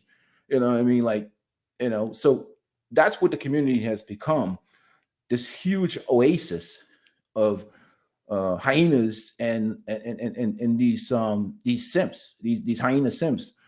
And there's a lot of good quality brothers like me and you and this masculinity. But if you have a voice, you have an opinion, and it doesn't go with the code, you speak off code, or it doesn't go with the social programming, they don't like it. Right. And I think that's what they want, brothers to have this woke conversation about saving people and about how we can change people to behave the way they're supposed to behave in the first place. Right. Hold tight, Ingram. Let me shout out my man. Dedicate to my. That's a bet, right? That's a deal, right? That's a deal, right? That's a bet, right? That's a deal, right? That's a deal, right? We will save as many as we can. There is going to be a war of attrition as it relates to this social evolution that we currently have. But men like Ingram and myself are dedicated to doing what's best for ourselves and our mental health. And the good men that are willing to listen and to introspect, we're going to help them as well. So, go ahead, Ingram. You were saying something about something. I forgot what you were saying, brother. Go ahead. No, I don't think it's a problem. Let me say, but I think it's only a problem for a lot of people, and they have issues with certain men because they know that these men are valuable men, and it's all about these men bringing their services and their masculine or their resources in terms of to the community. And like the problem with the mentality is like a bad business wanting you to keep patronizing them for poor services. And I think that's what you see with a lot of situations with women in the community is they're not willing to compete. Right. They're not willing to compete. Right. I totally agree. You're right. You're right. And if they're not willing to compete with other women, like men, if Black men were not willing to compete, or any race of men, I would tell the women, don't deal with a certain type of men. Your job is not to fix men. Nobody's out here trying to fix men. Why are we obligated to fix people if they're not willing to live up to a certain, not willing to listen, not willing to, you see how they attack Kevin Samuels comes in there. They don't respect him. They don't respect masculine voices. They don't respect any masculine authority or leadership. Mm-hmm. And he's trying to do the right thing and help them out as much. But his honesty, they don't want to hear it. You say his name in the Black community, between the hyena simps and the radical feminists and everybody else, they want to eat you alive. So if you're not talking on code and you're not talking victim, right? That's it. Code and victim. I totally agree. Code, victim is all they understand in the community, and that's the fundamental problem that you have with the Black community, and that's a life of unaccountability. But so what they really want is for men to blindly go in and sacrifice without any standard, no, without any morality or accountability, and don't stay on code. Stay on code. Don't you step off code. We don't want to hear a solution. We just want you to follow the code and bring your energy, your resources, your knowledge to help people without any accountability. And I think that's foul. Guys are going to live life on their own terms. They're not going to do that. You know, I totally agree. Shout out to my man MC Recovering Wellness. He said that yes, Oprah improving Black men's images. She was attacked and called the mammy. I'm going to do a show on that. It might be tomorrow or the next day, but you're correct. Tina Knowles is doing a show talking about Black men being profiled and how Black men being profiled, Ingram, impacts their mental health and their mental wellness. But it goes back true to form, Ingram, what Michael Jackson said. He said that they don't really care about us. And that's why people get so mad, Ingram, because when Black men remove themselves, and men in general, Black men or white men remove themselves from toxic situations, then they don't have anybody else to hang their hat on victimhood. It's a thinking era called the catastrophization of Black men. Everything associated with Black men is a catastrophe. You know, they're bad. You know, they hurt us. And some of the women that are bumping their gums, they didn't go do what their grandparents went through, but they want to associate everything negative with Black men, and Black men are getting to the point where they're tired of it. That's why I believe in being positive, having positive brothers on these platforms like yourself, like Richie Mack, like Al Grease, and, you know, just shunning the naysayers, living our lives on our own terms, doing what's best for us, and getting the outcomes that are going to help us get the things that we want in relationships. Hold tight. Let me read some of these stupid sticks. Hold tight. Mick Toflike said, SYNSBS now stands for Save Yourself Brown. Right. Yeah, I agree. Mick Toflike. And Top Gun said, Chris Nova Psychologicals, everything that's talked about in this platform, a lot of what's going on would make sense. Yeah, it's definitely going to make sense. And let me finish listening to a little bit of that, because that was a good show we did, man. Hold tight. We're going to listen to some more of that. Hold tight. JP right now. Two of my favorite YouTubers in steering group. Absolutely, brother. You know, I got to give Coach another one of these for showing up. You did a show the other day where we were talking about Nicki Minaj. And a young lady came in the chat. She came in like a lioness running to protect the Pride Lands, or a male lion. And you were talking about Nicki Minaj, okay, who said some things that, you know, with Black men and should be, you know, go eat some D, that we all as men would find rude or disrespectful, okay? But this young lady came in and defended her. And we don't see that. Black men, many Black men, respectable, honorable Black men will never defend low frequency dudes, period. Do you think there'll ever be a day? There's two-part question. Do you think there'll ever be a day where Black women hold each other accountable? Because we have to hold them accountable for the things they do. Right. But will there ever be a day where they'll hold each other accountable like they did 50, 60 years ago? And will we see that in our lifetime? We'll see it after Jesus come back and set up his kingdom on earth. But we. You say they never gonna do it, Coach? We ain't gonna see it in our lifetime, man. Shout out to the good sisters like Chantel Simone, the Reva TVs, the young lady Sade, and the Gail Lockets of the world, and the good sisters that are banded together. Crimson Cure is pretty good too. Crimson Cure, but I would say overall, they are like fish swimming upstream, man. And every time they fight, it's just like I call Chantel Simone the exalted lioness. But you got a pack of hyenas. You ever seen a pack of hyenas on the line, where they try to kill one of them, bite. That's a bet, right? That's a deal, right? That's a deal, right? That's a bet, right? That's a deal, right? That's a deal, right? You can't kill a bunch of hyenas by yourself. Now, on average, a lion, a hyena can't deal with one lion one-on-one. The average lion will destroy a hyena. But when you got a pack of hyenas, one lion can't mess with 6 hyenas, man, because hyenas got strong teeth, and they're very formidable themselves. Right. So it's too many hyenas in the world.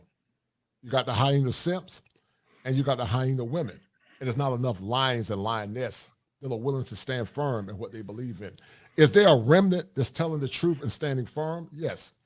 But that's far and few in between. So it's an uphill battle because we live in a world, Ingram, where many are dealing with delusions. Many are dealing with, in my mind, self-induced mental illness. And many have been so liberally and so indoctrinated by so many idioms, it's almost like they're under a spell they're not even aware of. And sadly, you know, when you try to present them with the evidence, they reject it. You know, the gospel say they would love not the truth. And this is the generation where they don't love the truth. You can present it to them, you know, and they'll find a way to refute it because they have a condition that I talked about on my show in the past called death, where they deny the evidence. They become enraged when you present them with the evidence.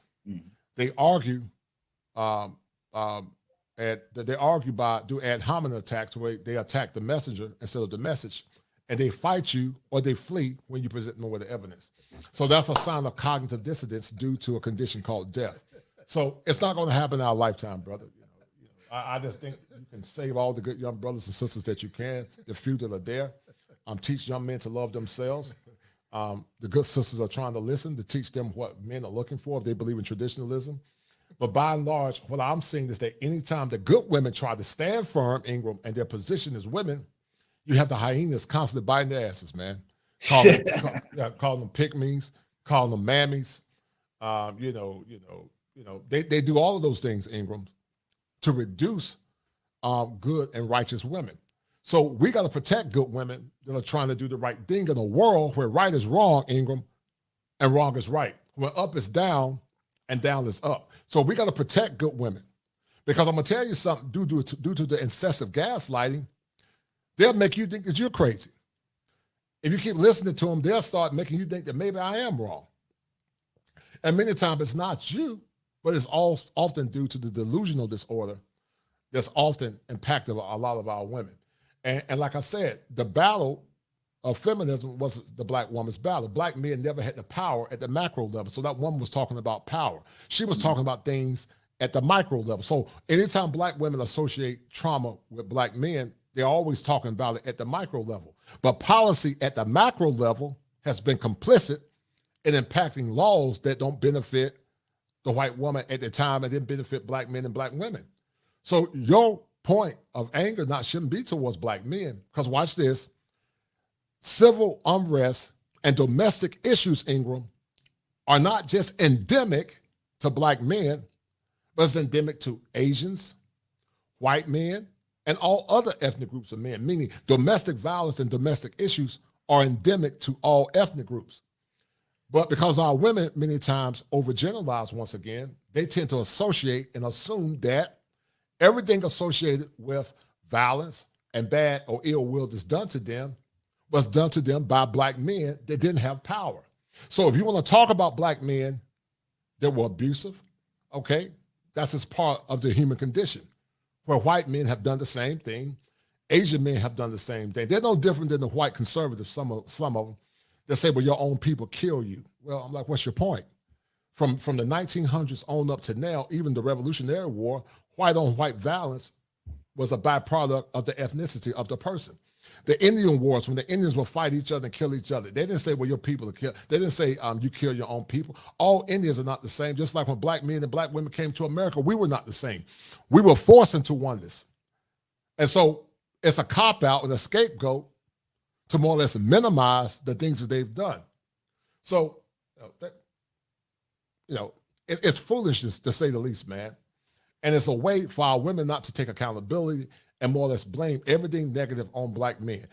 Every ethnic group has played a role as it relates to domestic issues of abuse. But watch this. What they're doing now in studies, Ingram, what they're saying is that domestic abuse is bi-directional. Shout out to Dr. Tia Son Johnson. And also Harvard study provided credence to that by saying that when it came down to domestic issues, actually women are the initiators of domestic violence, and men tend to finish it off. So men are not going around hitting women and hurting them. The women initiate it, cutting tires, destroying clothes, slapping them, putting their fingers in their face. And some men that say enough is enough, they retaliate. But they don't talk about what they did. It's always they want to be the victim after the fact. But the thing I can never understand is this, Ingram. The women that attack and abuse men, you would never do that to a lion or a bear or a dog. But you think a man's supposed to take physical and verbal abuse and just take it like a damn punching bag. And men will say, no, a masculine man ain't gonna tolerate that. He's gonna do one or two things. He's gonna try to get out of the way, or he's gonna fold you up, or he's gonna do something even worse. And so that's the way it goes, bro. Yeah, that's just straight facts right there. That's fire right now. But again, we go back to many of the brothers that I see a lot of dialogue on the internet about brothers that are they call them the passport brothers, or brothers that have pursued their own happiness and lived life when they're. And Ingram, this conversation, this conversation ties perfectly into what we talked about last night, man. Hold on for a minute. It ties perfectly in what we talked about last night about passport travel and heteronormative masculinity.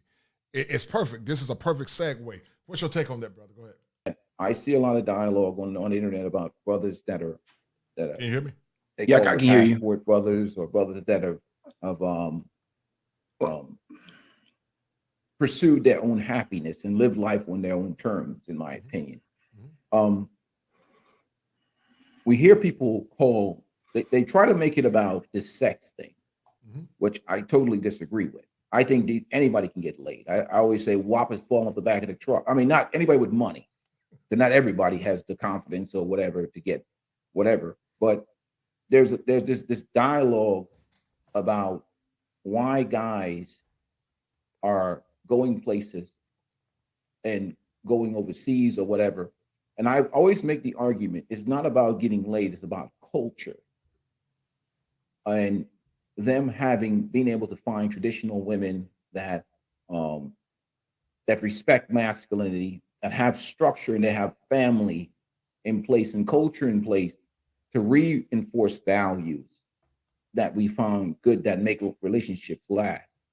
Now, what do you think about this narrative that these men are weak for pursuing their own happiness? First of all, economically, it takes a lot of resources to travel and experience the world. And you talk about your steps towards male optimization. And one of those things is world travel is one of those things. Right. Can you elaborate a little bit on that? What you think male optimization is all about? And also address the false narrative that these men are weak for pursuing their happiness. Right, no doubt. So, as you know, I go by the kosher clinician because I believe that there are 7 steps that a man must go through in order to become optimized, and world travel is one of those. 7 in Hebrew means complete. God rested on the 7th day. And so when a man can efficiently go through those 7 steps of optimization, understanding female psychology, finances, faith, world travel, politics, male physical health, and male mental health, and once he goes to those 7 steps, then he can become the best version of himself, and he's optimized to deal with any woman that he's dealing with. But the whole notion about why there's so much consternation about black men traveling, some of it is fear. A lot of it, in my opinion, is narcissism, and a lot of it is ignorance. It's what I call a term called the commodification of subjugation. It basically means that black men are like, they're like how can I say it? They're like a host. They're a host. And you got a bunch of, parasites that leech off those black men to get their needs met, which is similar to a narcissistic supply. And so they say that out of ignorance, but watch this. Here's the ignorance. But you didn't say anything when Stella was getting her groove back. You didn't say anything when women were going abroad and going to Jamaica and dealing with men from other countries, dealing with those men, just like you got some, men from other countries say, oh, you don't take care of your women in your country, you're lames. But I talked with a guy and I called him Patty Head. And I told Patty Head this, I said, you talk about black men, he was a Jamaican, you talk about black men traveling because they're lames, but you don't talk about the men in your country that are having sex with those British white women. You don't talk about the women in your country, the men in your country, they have not built a damn thing. There's not a man on this planet that I think can compare to American black men or ADOS black men, because ADOS black men have been through more than any other ethnic group of black men, and we still got our swag intact. We still are strong. We still are creative. You tell me an ethnic group of men where they were seen as 3/5 human, they didn't have a name, they didn't have a religion, they didn't have anything, but they still were able to overcome, in my mind, with the grace of God, to become the purveyors of music, the purveyors of culture, the purveyors of the arts, the purveyors of swag. There's not a man in this world that can mess with the black man. And I say this not trying to be racist or supremacist. I believe the black man is the image of God. And that's not because I'm a Hebrew Israelite or nothing like that. But I do believe that the black man is the image of God in heaven. I believe that Christ that's on the throne is a black man. I believe Adam was the original black man. And every other race of people disseminate. And there's history and science to back it up. So they don't want to see black men happy, man. They want black men to be slaves because they know other ethnic groups of women love black men. When black men know how much power they got, what their worth are, nobody can stop them. Nobody can stop them when they really know what their worth is. So, like Harriet Tubman said, she said, I could have freed a lot more if they didn't already know that they were slaves. And so a lot of men think they are free, but they're actually slaves. They're slaves to their own ignorance. They're slaves to social conditioning. And that's why we got to have these shows, Ingram, to break that schema affliction that a lot of our men are dealing with. Okay. I got to get that fire for your mind button, man. You got to trademark that damn thing. I'm just going to have to pay for it, man. That's deep, man. And, Brother KP, you see, put on the screen, they are the Venus police of the world. Right. Because, you didn't even hear any pushback when that movie Stella Got Her Groove Back came out. No pushback at all. Right, no pushback. No pushback, man. Mm-hmm. And I know we get a lot of pushback from even a lot of men in the community because their main thing is about what is the question is if it's almost to the point, okay, Kevin Samuels has been putting out his message for a little bit now. Mm-hmm. Other people have been putting out their message. Obviously, when you run around the community, you talk to people in the community, women are not responding to the message. Mm-hmm. Right. And because obviously they're reinforced by society through social media and so on and so forth. Do you think that, I don't want to put the words in your mouth, when brothers, it's like capitalism. We talk about relation capitalism, right? Right. And if a restaurant or a store provided you poor service, kosher, mm-hmm. what is the incentive to return your business back to that restaurant or your masculinity back to that spot? Is there any incentive left for Black men to be, stewards of the community, to invest at a certain level in a community that doesn't value them or sends the message out that they don't value them? Well, listen, I don't think society values men at all, Black men or white men.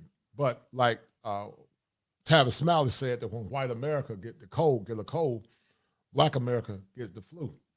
So there is no incentivization for Black men to invest by and large, because there's not a culture where heteronormative masculinity is respected, Ingram. And because we live in a culture where it's not respected, just like the prophet Jesus said, you can't take new wine and put it into old wineskin. You got to change the wineskin. So the wineskin is synonymous to the cultural foundation that we're living in. Until you change the wineskin, Ingram, you can't place in the new wine. You and I are talking about the thought process, which is the wine. But you got to change the wineskin, which is the foundation, in order to put in the wine. And the way the world looks now, Ingram, it does not look like people are willing to take the wine and to put it into the old wineskin, because Frederick Douglass said it, as this is Black History Month, that power, Ingram, never conceded to anything without a struggle. It never have, Ingram, and it never will. There are those that are empowered that don't have an incentive. Some of our women have been empowered to not concede that power to the authority of their Black men. So guess what? I tell the men, they have not found good, worthy women. You focus on yourself. You eat healthy. You work out. You get your passport. You focus on your mental health. You focus on your spiritual health. You love yourself. And if it means you totally not being involved in a relationship, then so be it. Because sometimes, Ingram, you have to let the city burn to the ground before you can build a new city. And so I say let the city burn to the ground, because right now it doesn't appear that they're willing to concede that power. Is there anything wrong with options? Hold tight. Let me read this super sticker. Hold tight. I had to mute Ingram. I told him he sounded like Darth Vader. That's a bet, right? That's a deal, right? That's a deal, right? That's a bet, right? That's a deal, right? That's a deal, right? Got 5 on it. Shout out to T-Mac for that $5 super sticker. But hold tight. We're going to keep listening. This was a good show with me. Hold tight. And you think that these options create a fairer world or more balanced reality for men? It's definitely nothing wrong with options. Everybody wants options. What fool would shop at Food Line when he can shop at Target? He can shop at Whole Foods. He can shop at a myriad of restaurants or places. That's just called the human choice. And so it doesn't make any sense just to focus on one area. Every man should have options, Ingram. You know, the Bible even said, I set before you life and death. He said, choose. So if God, the architect in heaven, can set forth options, then why can't we have options while we're here on earth? So men need to have options to exercise and to live their life based on their own accord, not being more or less minimized by low expectation and low vibrational women and a low vibrational society that does not exonerate heteronormative masculinity. So yes, we need options as men, Ingram, because options help us become the best version of ourselves. Brother, man, I got to get that fire for your mind. And let me ask you a question. The attack on Black men, many times, not just Black men, American men in general, modern women, and even the shame tactics to try and restricts men from exercising their options. Is any of that working? Do you see any of that working in the current environment? Well, for the simps that were raised by single moms, is working, but for the masculine men or the recovering simps that are beginning to wake up and open their mind and see what their worth is, no, it's not working. That's why they don't like men like myself or you or any other, example of masculine men, because they want to keep them slaves. They want to keep them slaves to their own ignorance. They don't want them to know what their potential is, because once again, a leech got to have a host. And American men have become the hosts of the leeches that want to leech off them, only to discard them once they got all the blood. Some call them blood suckers. And that's what you see a lot in some of the modern women that we're dealing with. They're blood suckers, just like leeches. They suck the blood out of the men that they're dealing with. And once they get all the blood, they throw them in the trash can. That's what leveling up is about. It's all. Ingram, you talked about your struggles. I don't know what your struggles were. Unmute yourself, Ingram. I don't know what your struggles were in dating. Unmute yourself. But let's reflect on that conversation we were having about Black men being leeches. Black men being hosts. And tell me some of the things you've seen, even as a law enforcement officer, that would suggest that Black men are just hosts to be leached off, whether it be the family courts or whether it be relationships. What's your take on that? Well, my thing about it is, and make sure I'm unmuted. Not only that, most of the Black men that are getting involved in the system are because of Black women calling the police on them or battling with custody or child support issues, restraining orders being put on them, and where they're initiating these types of situations where Black men are in a position to get locked up, where they've alienated them from their children, utilized the system. I can remember when I was served with child support papers, I had my kid right there at my side. Guy that was married, guy that was an honorable member of society, community. And I asked, why am I being put in the child support system? And the answer was because. So that rationale, that logic, just to have that power and control using big daddy government. But I have to go into this whole idea of Black men, that 54 or 60% of Black men are in the middle class right now that are not signing up for marriages or all these other stuff. We talk about how the community itself views Black men like us or Richie Mack or any of the other who articulate themselves with a certain amount of grammar, that are willing to read books, that have a certain vocabulary or knowledge.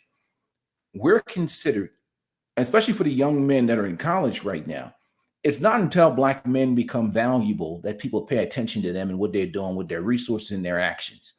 When these young men are young, and if they speak proper, they read books, they're educated, they're doing the right thing in the community, they're considered what's called lames.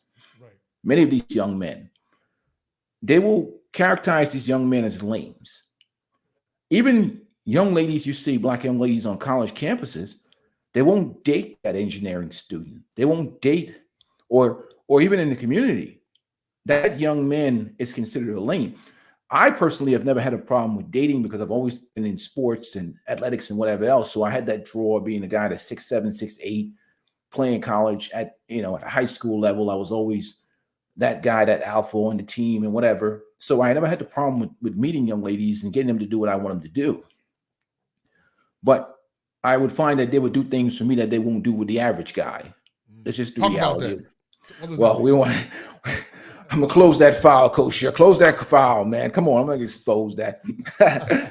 But I'm talking about for the average young man growing up in the community. If you're not involved in you don't dress a certain way, you don't look a certain way, you don't have on a certain pair of Jordans or jeans, or you don't have the expensive sneakers and clothes, and you don't talk or behave a certain way, you're a lame. But that same guy, if he's on his purpose, on his grind, and now he's 30, what the community has a problem with that young man or that whatever is they want him to go back. And that lady who passed him up to go mess with Pookie, Tyrone, and Ray, and what's that one you call Man? Yeah, Raekwon the Man. Raekwon Mongrand, who had the swag, they had the sneakers, they had the fake Gucci belt and all that stuff, who then pounded them out, vigorously and viciously pounded them over the years. They got the high body count. They got all these what you call schema afflictions from definitely got schema afflictions, right? Being passed around like a bag of Skittles, and they've been smashed out. And they want guys to go wife them up, go date them, go marry them. And these so-called educated lames that they would walk by in the day, or this brother that didn't have the expensive sneakers or whatever, because his parents were conservative, middle-class people, and he didn't look the part, he didn't talk the part, he didn't act the part. But now he's doing well. Raekwon and Man has been in jail about 20 times. Now they're saying that this young man should go up and clean up the mess created by undisciplined people. Right. And he should go wife up some woman with 30, 40 bodies on her, that's been smashed, pounded, demolished in the dorms and smashed and pounded all about Raekwon and Man. So when that young man finally says, you know what, I don't want this type of woman, this woman that's not feminine, that's modern, that's feminist, that has 50 bodies on her, and I don't want this woman in my house with me. I don't want to build a family or be in a situation. They have a problem with that. And when that guy exercises, and it's not that they really want to show that guy respect and honor. They just don't want him taking his resources somewhere else. Right. Because Black men are very competitive in terms of what they bring to the table. They don't want that resource because they know that men in various different cultures are not going to take part in that mediocrity. Men in other cultures, they don't, who would tell a young man that body count don't matter? And after this woman has been pounded out, hot girl summers and, feminine, with all this feminism, Nazi crap, who would want anybody to wife that up or have that in your house as a wife, as the mother to your kids? Right. We think about it, Kosher.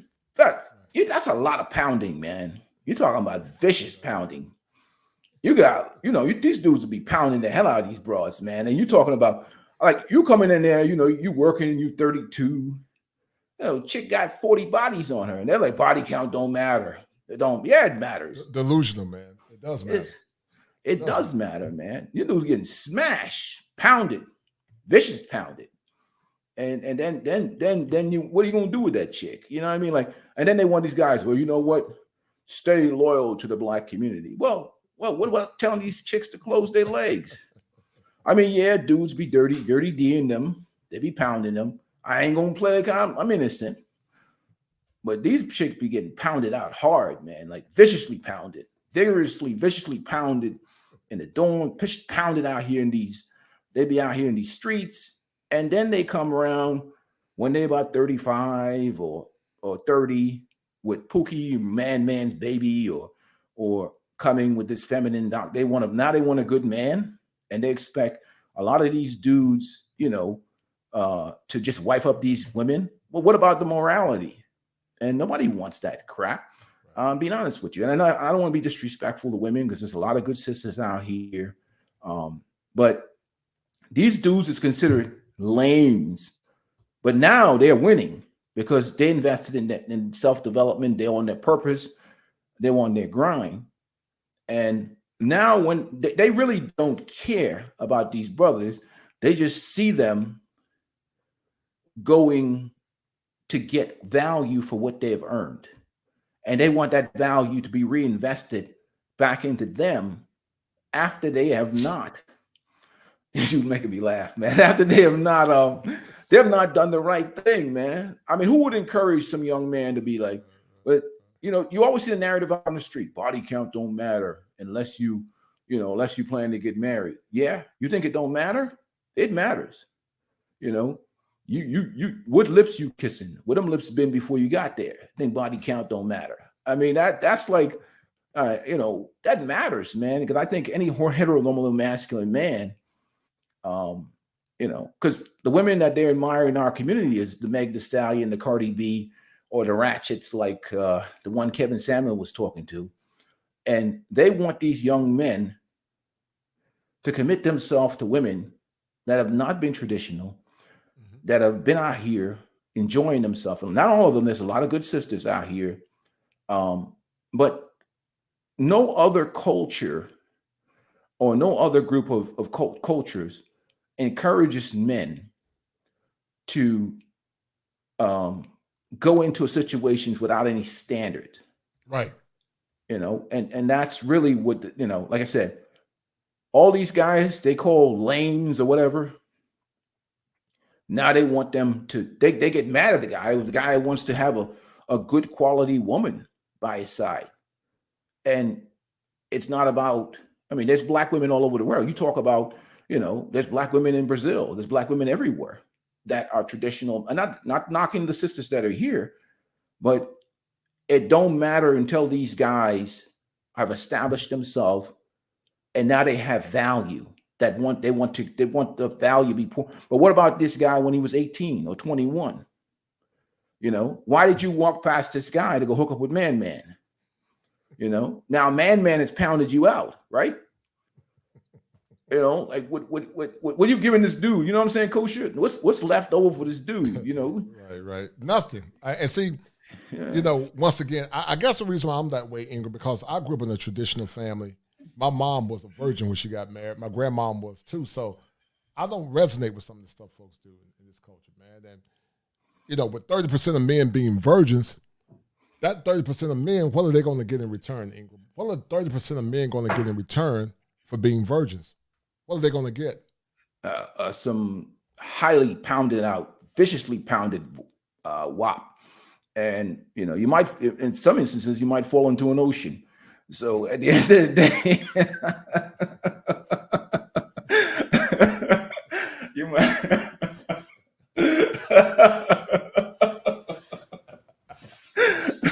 Depending on which streets she been walking in, dudes walking around with baseball bats in their pants, you might fall into an ocean, you know what I mean? And the reality of life is that's not what men want, man. You're taking these and then they talk about women in terms of men. And even with these women that do this rebranding thing, I had my fun when I was young. But now I'm a different person now. I found Jesus. It's an insult. Oh my God. And I did a video one time and said, Jesus can't cleanse you off that high body count. He can't, you've been pounded out viciously. Like, how the hell is Jesus? Finding Jesus is not going to reduce the mileage. And I don't want to be jacked up about it, but who wants that crap? Any masculine man. Well, listen. God will forgive you for your sins because God is a repairer of the breach. But there are some men that might accept you for your having all that fun. But the more masculine a man is, They don't want that for not for their wife. They don't. It goes against our nature. No different than a woman want a man that's been penetrated by a man. It's just not. It's not in a woman's nature. And so the exchange back in the day, Ingram, was, and we know we live in modern times now, but what great granddad and granddad got were wholesome women, virgins or low bodies. Right. That was just the norm. And men got to start damn it raising their standards again. And I feel like they got to subjugate themselves to mediocrity and more or less lose their masculinity under shame. Men, you have the right to self-determination, to live your life on your own terms, free of shame. Because guess what? Many of them got standards. If you're short, they say they don't want to date you. If you don't have a lot of money, they'll call you broke. They say if your penis is not a certain size, because like England said, many have been viciously pounded, they don't want to deal with you. So if they can have standards and preferences, why can't you as a man say, okay, here are my standards? But anytime a man or a modern man, black or white, have standards in America, it's a guilt and more or less a control mechanism that's tied into manipulation and narcissism that tells that man that he must accept less than what his values are. And so once again, fair exchange, there's no robbery. And it's piracy when some modern women try to shame men into to taking lower. Men, if they don't get into something serious as marriage, they have a right to say, this is what I want for my wife. Men in other countries have those rights. And men 50 to 100 years ago had those rights too. It was just fair exchange. The woman came in as a virgin, no kids, low bodies. She was wife ready. The man came as a provider, protector. He came in with the things that were necessary. But once again, many want modern. They want to be modern when it's convenient, but they want the man to be traditional. And so what is that man getting in return, Ingram? What is he getting in return? Because if he's not getting his needs met, then why is it called a relationship? Hold tight. Let me shout out. You guys will be laughing at you, man, about this vicious pounding, man. Shout out to my man, Awesome Dre. Awesome Dre said, I appreciate the black men came before me. The wealth of knowledge is like an untapped faucet. What do you both see as the cure for the beta simp? And can we heal from the ravages thereafter as we have been incomparably harmed? So, hold tight. That's a bet, right? That's a deal, right? That's a deal, right? That's a bet, right? That's a deal, right? That's a deal, right? I appreciate that. Got 5 on it. But what do you think about that, Ingram, based on what Awesome Dre said? He said, I appreciate the black men who came before us. The wealth of knowledge is like an untapped faucet. What do you both see as the cure for beta simps? And can we heal from the ravages of them thereafter as we are irreparably harmed? What's your take on that, Ingram? Go ahead.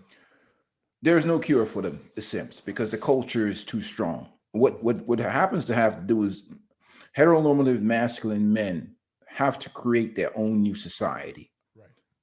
You have to create a new society. Sometimes you can't save the engine. You have to strip that thing down to the block, get that redone, remachined, and start building back up.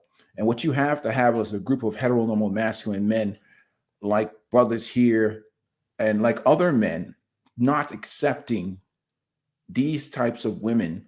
There's black women all over the world, through the diaspora. There's black women here in America that are traditional and normal. Create your own, like these masculine spaces like me, Kosher, and the other people have. I encourage people to join my channel, join Kosher's channel. One thing black men cannot do is this. The quickest way for people to change is for competition. Any business changes with competition. And we're not even trying to change. To be honest with you, what we're trying to do is live your best life. It is not your job to change those people. What your job is to do is to find the best woman that you can find, to build a household with, to create a relationship. That's black women. There's black women from all over the world. When people, like when a business is a certain way, I always take a capitalist principle toward things. If a business is a certain way in my community, I don't stand outside a business and complain.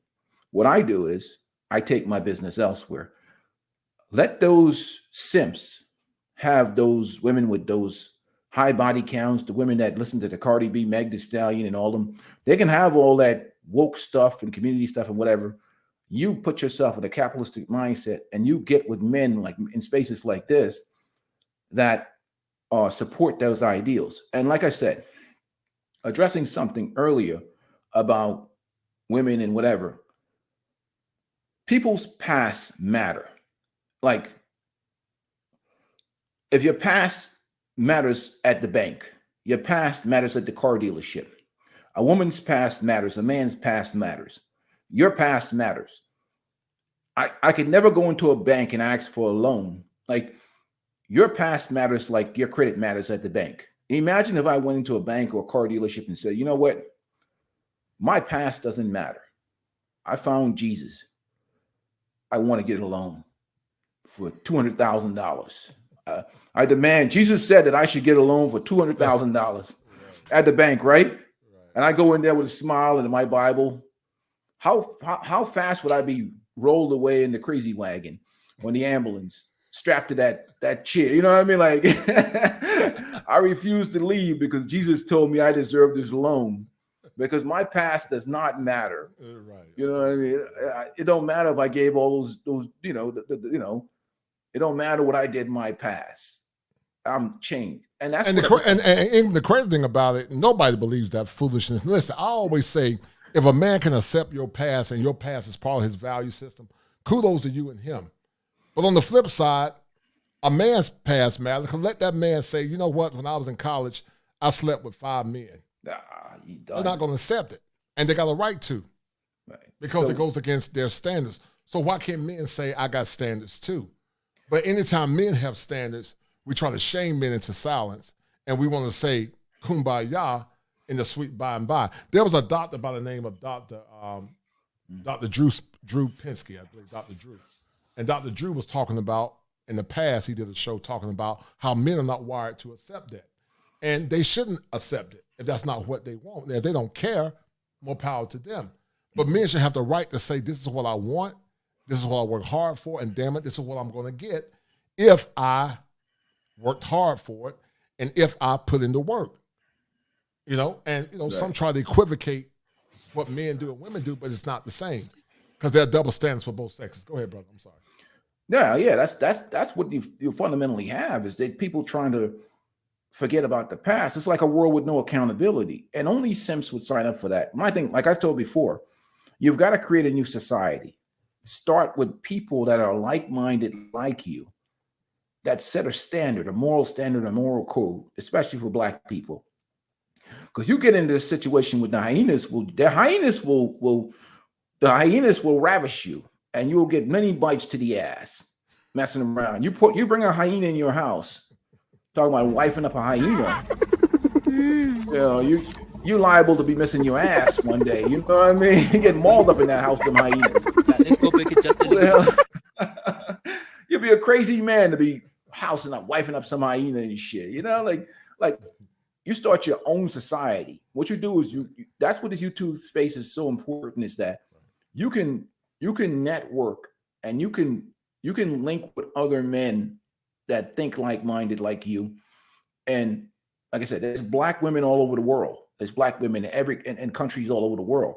You don't have to accept the non-traditional woman. You don't have to accept a feminist. You don't have to accept a woman with high body count and low morality and no values, especially when you're trying to build a household and a community, because the woman you choose can have a huge effect on your life, your freedom, whatever. You get in the house with one of these hyenas, you can go to jail. Right. You can die early from stress. You can lose your mind and go insane. You can be doing self-deletion or deletion that person. You can end up in a whole lot of problems if you put a woman in your house that's a hyena. I'm telling you, that has the spirit of the hyena. Mm-hmm. It's a very serious thing. So this idea of this community nonsense, it's your ass that have to live in the house with her. You have to live in the house with her. And if you into that altruistic, sacrifice yourself for the community and not a capitalist mindset. See, if you look at your relationship in your life like a business, what business would invest in something that does not serve its purpose, that does not add value to his life? So if you're a young man and you get in a relationship with a woman, if you look at that woman and you see the self that I'm doing something for her own best interest, and you have nothing invested in you, you're trying to save her, you're doing this for her, That's the most ridiculous thing I've ever heard of. That's altruism, and that's ridiculous. Were you trying to save somebody that doesn't add value to yourself? I just try to get young men to look at it from a business perspective. When you go into businesses, the currency is value. And when you make the currency value, then you less likely to go into a situation nobody goes into a business deal thinking what they can do for somebody else or how they can make somebody else's better. And that's what creates good communities, because in successful communities, they don't tell their men to accept mediocrity.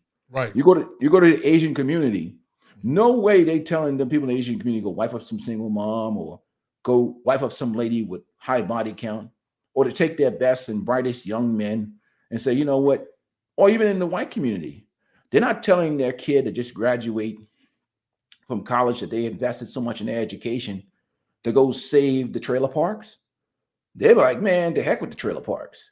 They're not worried about that. We need people to be held individually accountable because, like I said, and I don't think men should be dealing with conditional femininity, should not be dealing with saving people.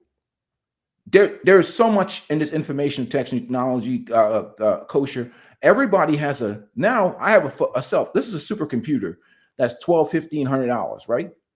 For these iPhones or whatever, even more. Everybody has access to Google.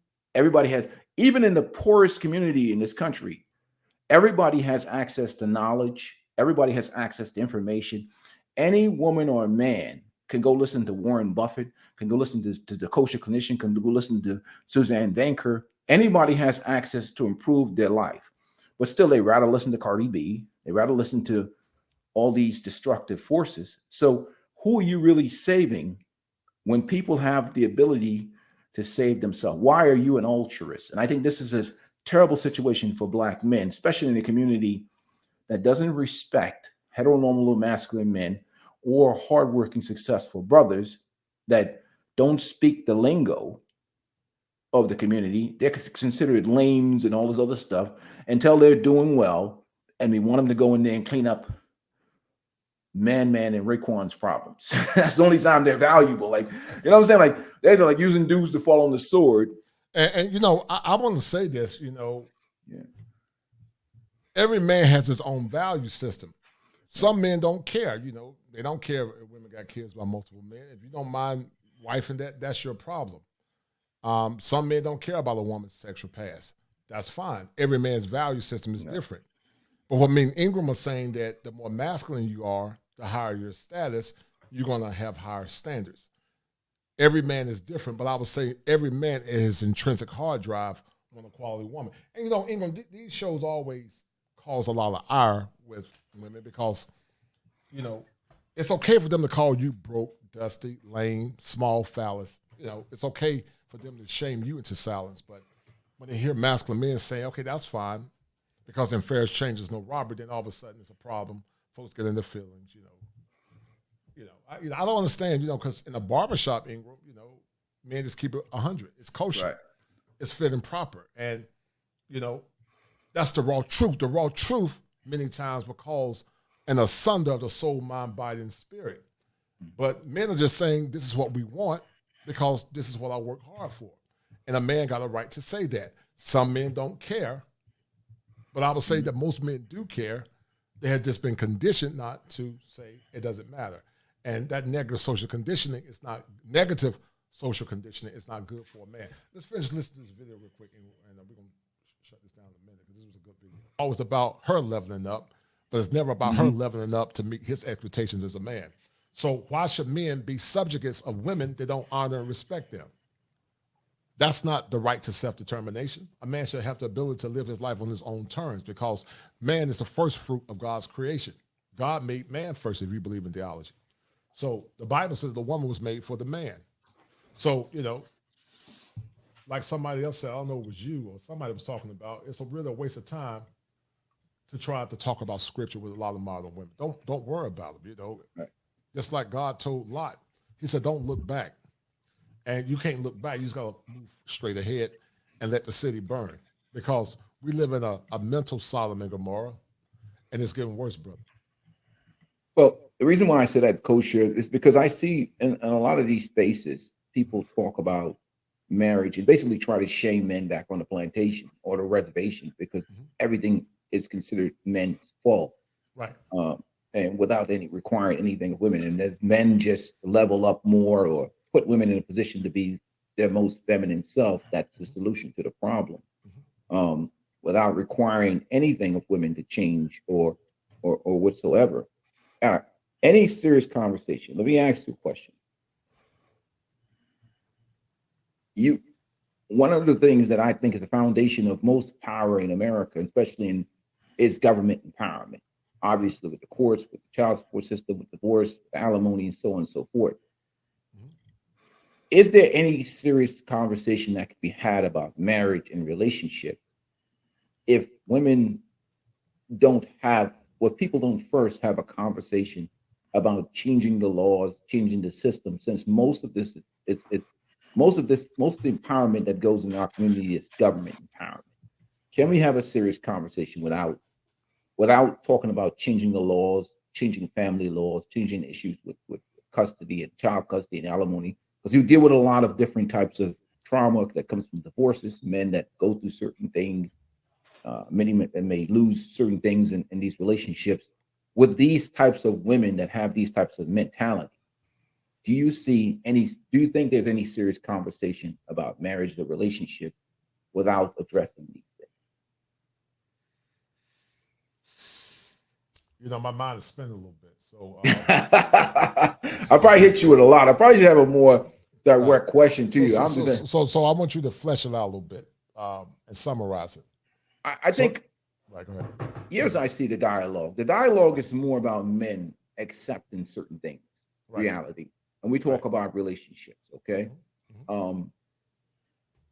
In relationship, if the situation goes toxic, which we see that with a lot of modern women, it's not just the modern women, it's her family, it's the culture, it's the mentality, where that situation can go south quickly in these marriages and relationships. And one of the basis of power that comes in a relationship comes from the government, comes from the fact that it incentivizes women to file for divorce, to take men to child support, to take away men's kids, and so on and so forth.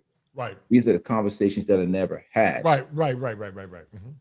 Can we really have serious conversations about marriage and relationships in this country without first addressing those imbalances that exist in the system or relationships in general?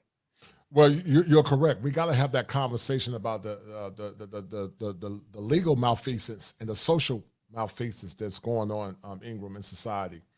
And so until we talk about having a homogenous and cohesive relationship, we can't talk about that until we talk about the laws. Mr. Palmer said, and shout out to him, you got to change the law in your mind, because what he said is that the laws in the current ecosystem that we live in is not advantageous, Ingram, to the functioning / the efficacy of a man. So if the laws are not advantageous to the man, then the man must change the laws in his mind. And just like I've always coined as a licensed clinical therapist, is something called cognitive restructuring. Cognitive restructuring is changing how you think about thinking. The ABCs to CBT and other treatment modalities is this: thoughts, feelings, and behaviors. So you got to change the thoughts, the law in your mind, so you won't have the feelings of anger, sadness, regret, and frustration. And so until the laws in this current system change, then men got to change the laws in their minds, because you can't have a cogent conversation until you address the inequities of the family court, a system that's been used to more or less generate. Let me shout this super chat by Alton Pryor. Thank you, brother. That's a bet, right? That's a deal, right? That's a deal, right? To show my support. That's a bet, right? That's a deal, right? That's a deal, right? That's what we seek to do. Get like-minded men like myself, the Ingram Experience. Go check him out as we have these timely and very necessary conversations. Money, which is something that we talked about earlier, part of the leeching or the blood sucking of the American man. And once again, it's not just black men, it's white men, it's all men. All men are dealing with this BS. And so until we change the laws in the world, then we got to change the laws in our mind. And once again, shout out to Mr. Palmer for coming up with that brilliant concept, because he's correct. You must change the laws in your mind first. Absolutely. going back to what I know accountability, in terms of men in relationships, we know that traditional systems work better for for family, for community, for establishing good quality relationships. Does our past matter? Does the past of women, especially in relationship, do our past matters? Divorce, relationships, the number of people that we've been in and you've dealt with. Do we care? Does our past matter in terms of the scars we carry into other relationships, the imprints that we have on ourselves? Does our past matter? Let me go into listen. Yes, the past does matter, and I would say succinctly that it matters based on the man's value system. It does not matter if the man and the woman have come together and he's more or less explored her past, and that man says your past does not more or less infringe upon my value system. But your past does matter. If you go to a bank, they want to know your financial past. If you go to an institution, they want to know your academic past.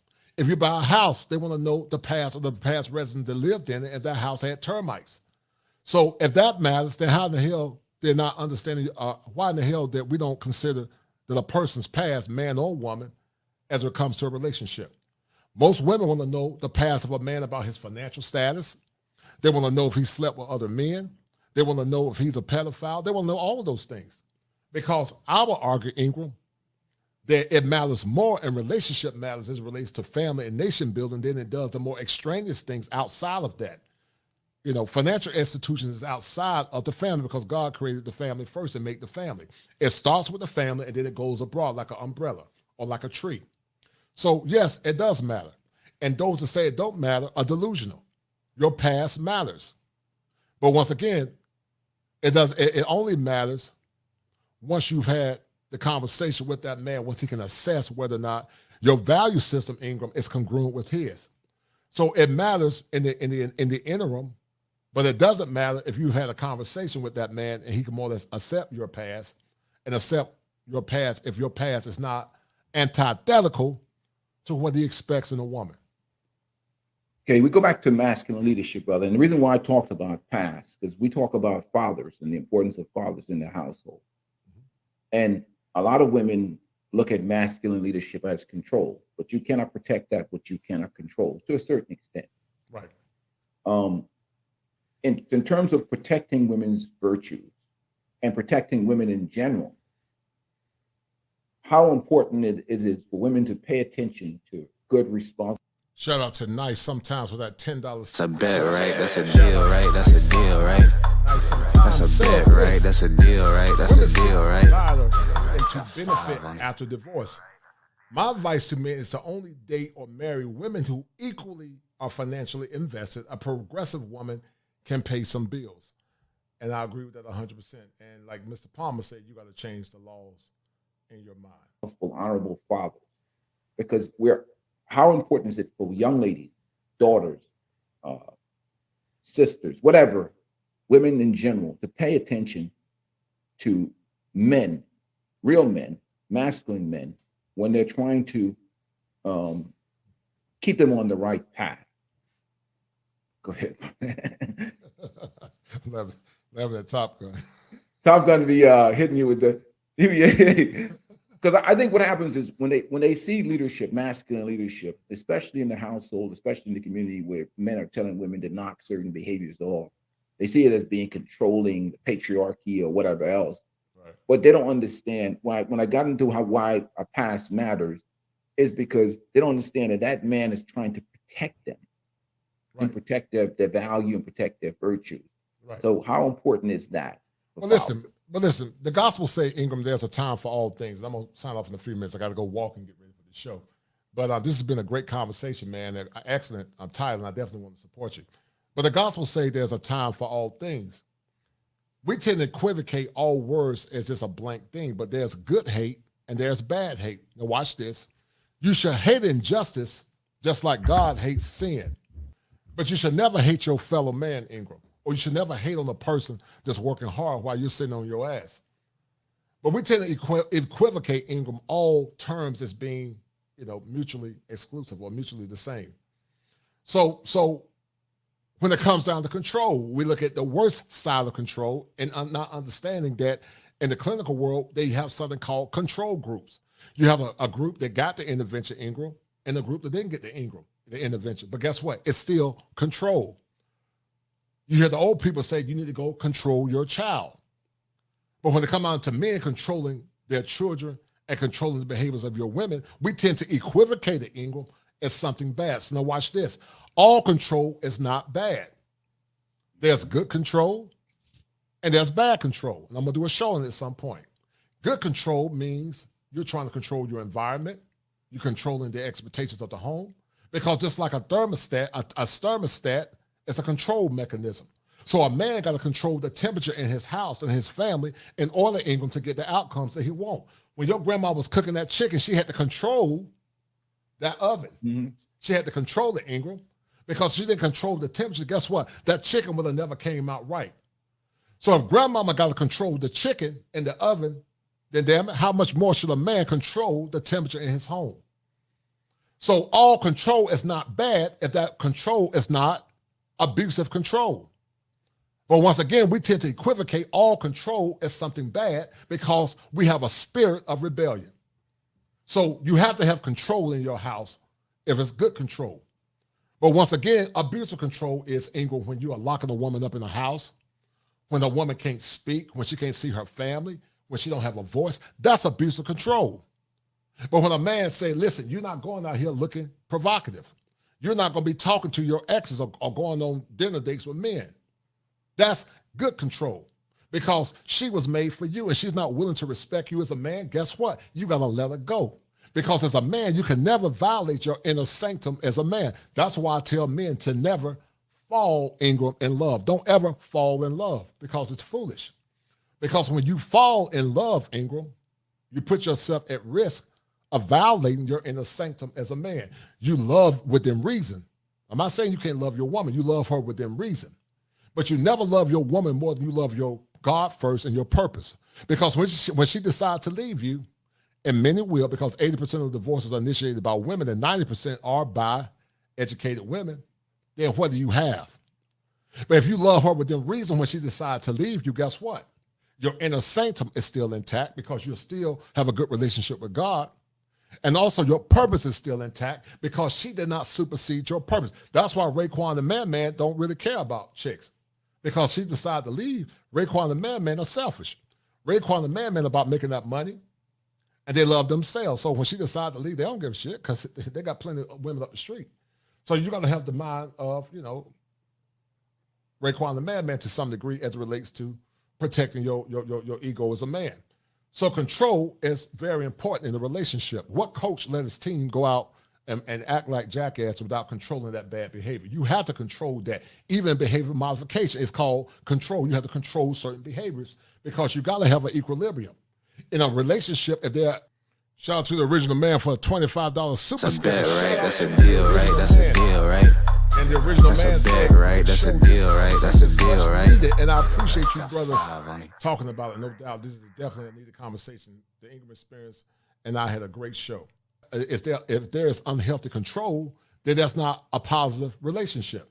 But when the man is benefiting, when the woman is benefiting, she's able to control her behavior. He's able to control his behavior. And therefore, you have a good relationship. It's called the coalescing of one another. But you got to have control as a man. Because if you don't have control, Ingram, you have something called chaos or what's called permissive or a laissez-faire relationship. Parents don't have control in their children, Ingram, have what's called a loose parenting style or what we call in the clinical world laissez-faire, which in the French means permissive. So when people say, well, oh, he controlling, well, he's supposed to control you, control certain things in the relationship. That's what good men do. And part of that control is protecting you from your own foolishness. Damn, brother. I'm sorry, but that's, can I get that fire for your mind button again? One more time, brother. Get the fire for your mind. I got to get it, man. I got to get it, man. Speaking of that, brother, I have to ask you, I know you got to get out of here. Right. Patrice O'Neill talk about men being grizzly bears and women being like salmon covered in honey. Mm-hmm. This idea of male friends, okay? Not saying that we can't be cool. Women have associations with women. Sometimes even use them on dates to use them to attract other women as bait, the old bait and hang out with a bunch of women and attract more women thing. But that's a whole nother story.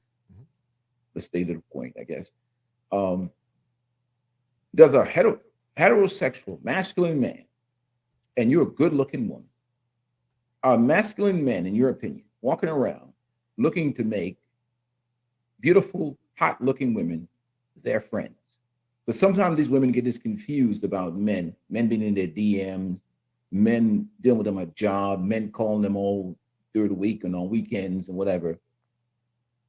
Is this normal? And then when masculine men try to tell these women that, look, dude ain't trying to be your friend. He may be hanging in the wind, maybe passive aggressive, floating in your orbit. But generally speaking, and I know we go back to that conversation you were having about being controlling or men protecting, because men's natural instinct is provide, protect, security, and provisions. And are heterosexual, normal men looking to just keep beautiful, hot, consumable women as friends?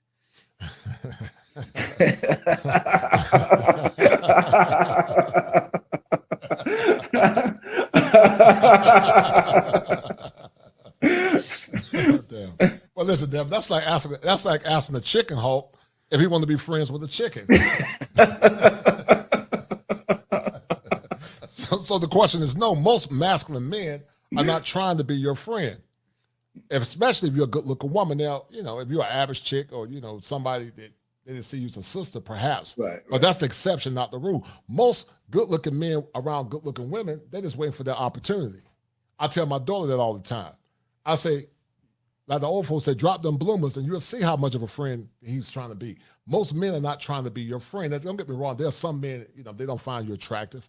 They don't see you like that. But in general, the men that say they're your friend, they secretly like you many times. And some of the women the same way. So that's why many feel that women and men can't really be friends. They can be friends with the proper boundaries. But if that woman is modestly attractive, if that woman said, listen, let's get it in, most men ain't going to turn down sex because we're wired for it.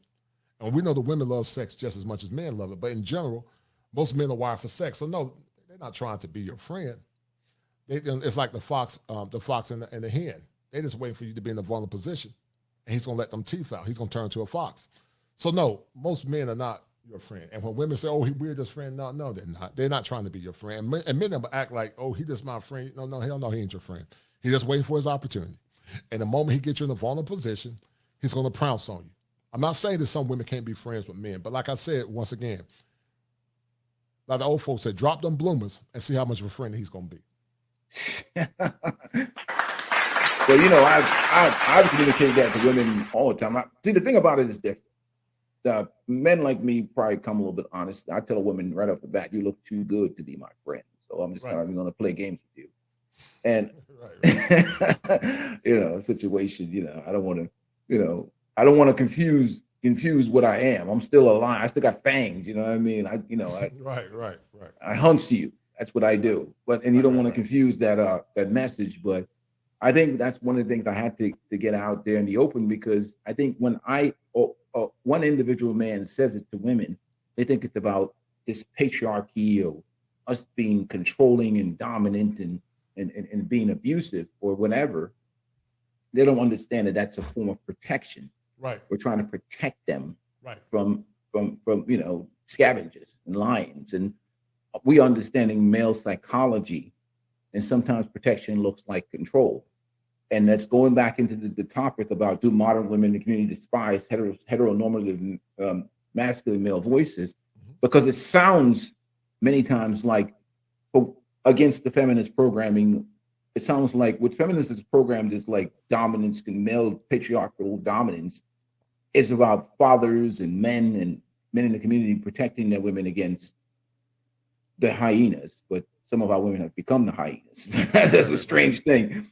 But so I wanted to get that thing in there about control and people to understand that that's just men protecting their household, man. Right. You have any more thoughts on this topic, man? I know you got to roll out of here, man. I appreciate you like bringing clarity, man. Well, listen, man, it was a good topic, man. I was literally finishing up a clinical assessment, and I said, let me go on and hop up here and holler at the sand, man, because the miles be going left and right like the sand. That's me trying to manage the board. They got like screens going all over the place. Oh yeah, no, man. I'm playing with you, man. I know, man. Hey, brother, you and I do it both, man. It's a lot of work doing content creation. I don't think people understand the work. It's a lot of work. It's very tiring.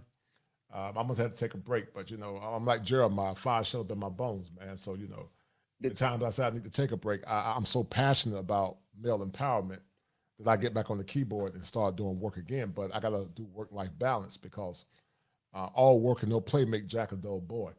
But I think the topic is good, man. It's a topic that I've thought about, and I said, wow, Ingram got a very good topic. I said, let me chime in, right? Because heteronormative masculinity is under attack. It's been attacked for a long time. And, I tell men, if you're not getting the outcomes that you want, don't invest in something that's not giving you a good return on your investment. You got to be part of something that's going to be a betterment to you, not be part of something that's going to be a detriment to you. So, the whole process of mental wellness and mental health is for men to have the right of self-determination. William Glasser talked about it. He said that the 5 elements of choice theory was based on power, love, fun, survival, freedom, and belonging. And so Glasser said that needs drive behaviors. Right. And when those needs are not met, then people revert to bad behaviors because they're not getting their needs met. And just like those 5 elements of power, belonging, survival, fun, and freedom can be good, they also can be bad if you have what's called a syntonic or a dystonic ego. Your ego should always be an ego for the betterment of something healthy and productive, not something that's negative. So yeah, it's a good conversation, man. Well, yeah, I mean, you say chicken hog. Let me tell you something, man. And not only that, like a lot of women don't understand, like your dad or your uncle or the older guys, and he's just trying to protect you. Ingram, we gonna. This was a good show, man. I'm gonna unmute you, brother, and we're gonna sign off in a minute, man. It's been an excellent show. Unmute yourself. So where do we go from here, Ingram? They always talk about solutions, and we're gonna sign off because it's been a great show. Because I need to get out and go walking again. I got to get my exercise in, but these old joints need some lubrication, need some water. But where do we go from here, Ingram? Where do we go from here? Because the spirit of the hyena is on the rise, and I do believe that sometime we have to either burn the city or get with women that are willing, Ingram, to not compromise, but be part of our program. But I just don't see it, and I'm not trying to be negative because I'm very positive by nature, but I'm being very pragmatic as I see the handwriting on the wall.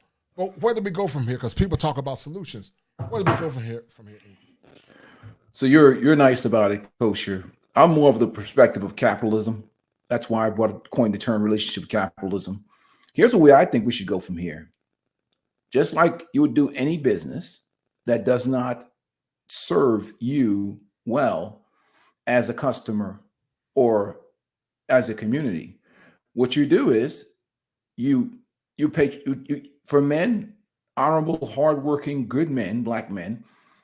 If you meet a woman or if you want to have a family, the best thing for you to do is to find a good traditional woman that's backed by culture, because it's not just her, it's what's behind her. Who does she talk to when you and her get into a problem in a relationship? Is she talking to her friends that are feminists, indoctrinated modern women? Is she taking your problems to social media? If you can't find a woman that's that's a traditional woman that's backed by culture, then you have to shop around and find the best quality women, because that's just only fair. And I suggest women do the same thing. So my perspective on this is this. I'm not here to fix anybody's life, fix anybody's perspective, or whatever else. If women in the community are a certain way, let Pookie and Man have all those women. They can have them in droves. That's their choice. Right. I'm only interested for me, my boys, and other men are for women that are competitive. That means women that are feminine, traditional, inspirational, that want to stay in shape and take care of their bodies, that add value to a man's life. And just like I don't suggest that a woman take mediocrity, I don't suggest men settle for any mediocrity. And you talked about where do we go from here is we incorporate guys like Richie Mack, like yourself. We talk about international travel. We talk about men having vast options, because I think capitalism and us forcing competition changes people. I'm not trying to get people to change, but I'm saying in general, if a business is offering you poor service, you don't stand outside the business and bitch and moan and complain. You just go where you're celebrated, not where you're tolerated. It's just competitive. It's just the way the world is. Men have to be competitive. Nobody's going to give us any free handouts if we're not measuring up to a certain standard of what we should be as men. So we shouldn't be accepting lesser standards from women, because I would never suggest women take lesser standards from men. So what men have to do is understand that for especially men in the community, they don't really care for heteronormative masculine male voices, but this community does. I do. The kosher do. I encourage everybody that's in the chat right now to come over, subscribe to my channel, because I'll be going to live. My message is not going to change. The kosher's message is not changing. Whether everybody unsubscribe from my channel tomorrow or not, I will still be having the same message. I'm not for sale. So I'm not going to change my message of advocating for men and helping men. I'm not going to do that, because I see the culture in society is about men accepting less. My particular thing is, if people are not willing, men or women, to live up to certain standards, nobody should be pandering to them. No one should be trying to. I think that's the welfare state mentality of trying to fix people, or anybody has access to technology and knowledge. If they want to be good at something or be great at something, they have the ability to do that. In America in 2022, men's moral duty is to put themselves in the best possible situation where you get the best outcomes, the best happiness. Because if you get into a situation that does not benefit you or that's bad for you, everybody's going to blame you. They're going to hold you accountable to the maximum level for any mistake that happened in relationships and life. So if that's the case, where you're going to hold accountable, it's your job to find the best quality mate that you can, irregardless of country, irregardless of whatever. You put yourself in the best situation to be successful. And I think the best situation for men to be successful is to find traditional women that come from cultures that are reinforced by, that are respect heteronormal masculinity, that have a patriarchy in place, that have family structure, that respects relationship, that respect marriages, that respect everything. And you should not be settling for what the community or what these woke people or what these simps or hyena simps try to get you guys to think. That's not your job to be trying to. It's like trying to get women to be feminine. That's the most ridiculous crap I've ever seen. Conditional femininity, and you have to be in this masculine with women that are not wife ready to mold, to not getting women to get in your program, but you have to be this super masculine dude to get women to be what's supposed to be in their nature. If you're not feminine, traditional, and supportive, you just get ignored. We cannot accept mediocrity as Black men anymore. We have to use capitalistic mindsets and principle. We don't beg anybody. We're not like Gucci simping Jim Jones at the Gucci store. If a woman is not what you want, work hard, stay on your purpose, stay on your grind. Coach has talked about it a lot. Go somewhere and get the women that meet your standard and requirement. You're not changing the community. You're not changing anybody. It just doesn't happen. That's just an unrealistic expectation of anything. That's not your job and your responsibility. Like I said, if I get poor service at a business, let me take my car somewhere and they offer me poor services to see if I bring my ass back. Coach, I'm not going there anymore. So I don't think we should treat our relationships and our life the same way. It's about business. Right. It's not about our feelings. I'm going to say this, we're going to sign off. I like what CGLA say. He said, create a ceremony, rites of passage that includes travel to another country. Break the barriers of geography and language where fathers, uncles, male relatives lead in endeavors. And, you know, Richie Mack and I talked about it. We're talking about sponsoring at least one young man with the opportunity to travel abroad at some point. I think men, especially the younger men, need to get this tutelage. And I think this show was the first start.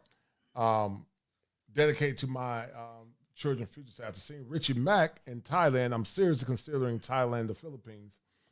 I have a few years left of raising my kids being only a dad in America. And I think just dedicated life, say subscribe to your channel.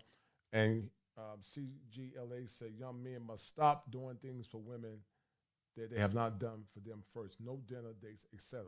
And yeah, I think there should be a level of earning because chivalry is actually dead. And the things that some of our women asked for, they got it.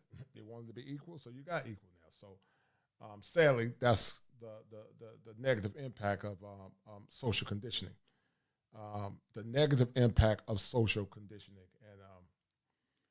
and it's causing a lot of problems in our society today. So, Ingram, we're gonna sign off, man. It's been a good show, man. It was a good show that you and I did in the past. You know, I didn't mean for this live stream to get up to 4 hours, but it's been good, man. It's been good. You know, that's what happens when we start hanging out, man. It's like it don't become like a live stream. We're hanging out with the brothers in the chat. Right. A lot of good brothers came through and showed support today, you know. And then, like I said, me and you, it's all about empowering men, uplifting men, advocating for men, because all the spaces out here in this internet, it mostly is about pandering to women. It's about, you know, seeing the world through a woman's feelings. Right. And obviously, you know, I always say the truth will never win a popularity contest, because at the end of the day, my goal, I have boys. I'm going to keep advocating for the young men because I think we live in a gynocentric culture where they try to convince men to take bad deals on a daily basis, taking bad deals with women, giving themselves up and sacrificing themselves for people or communities that don't care about them other than to get resources, human resources. And I think men should not be doing that. I think there should be an expectation of some reciprocal honor, respect, treatment, or whatever for our masculinity, for our provision and protection, and whatever else that we provide for people.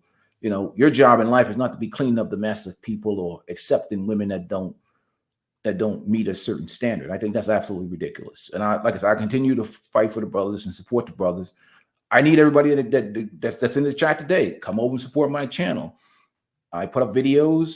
I don't care whether they get 1 view, 3 views, or whatever. My videos are advocating for men, or 1,000 videos or 2,000 videos. The message does not change.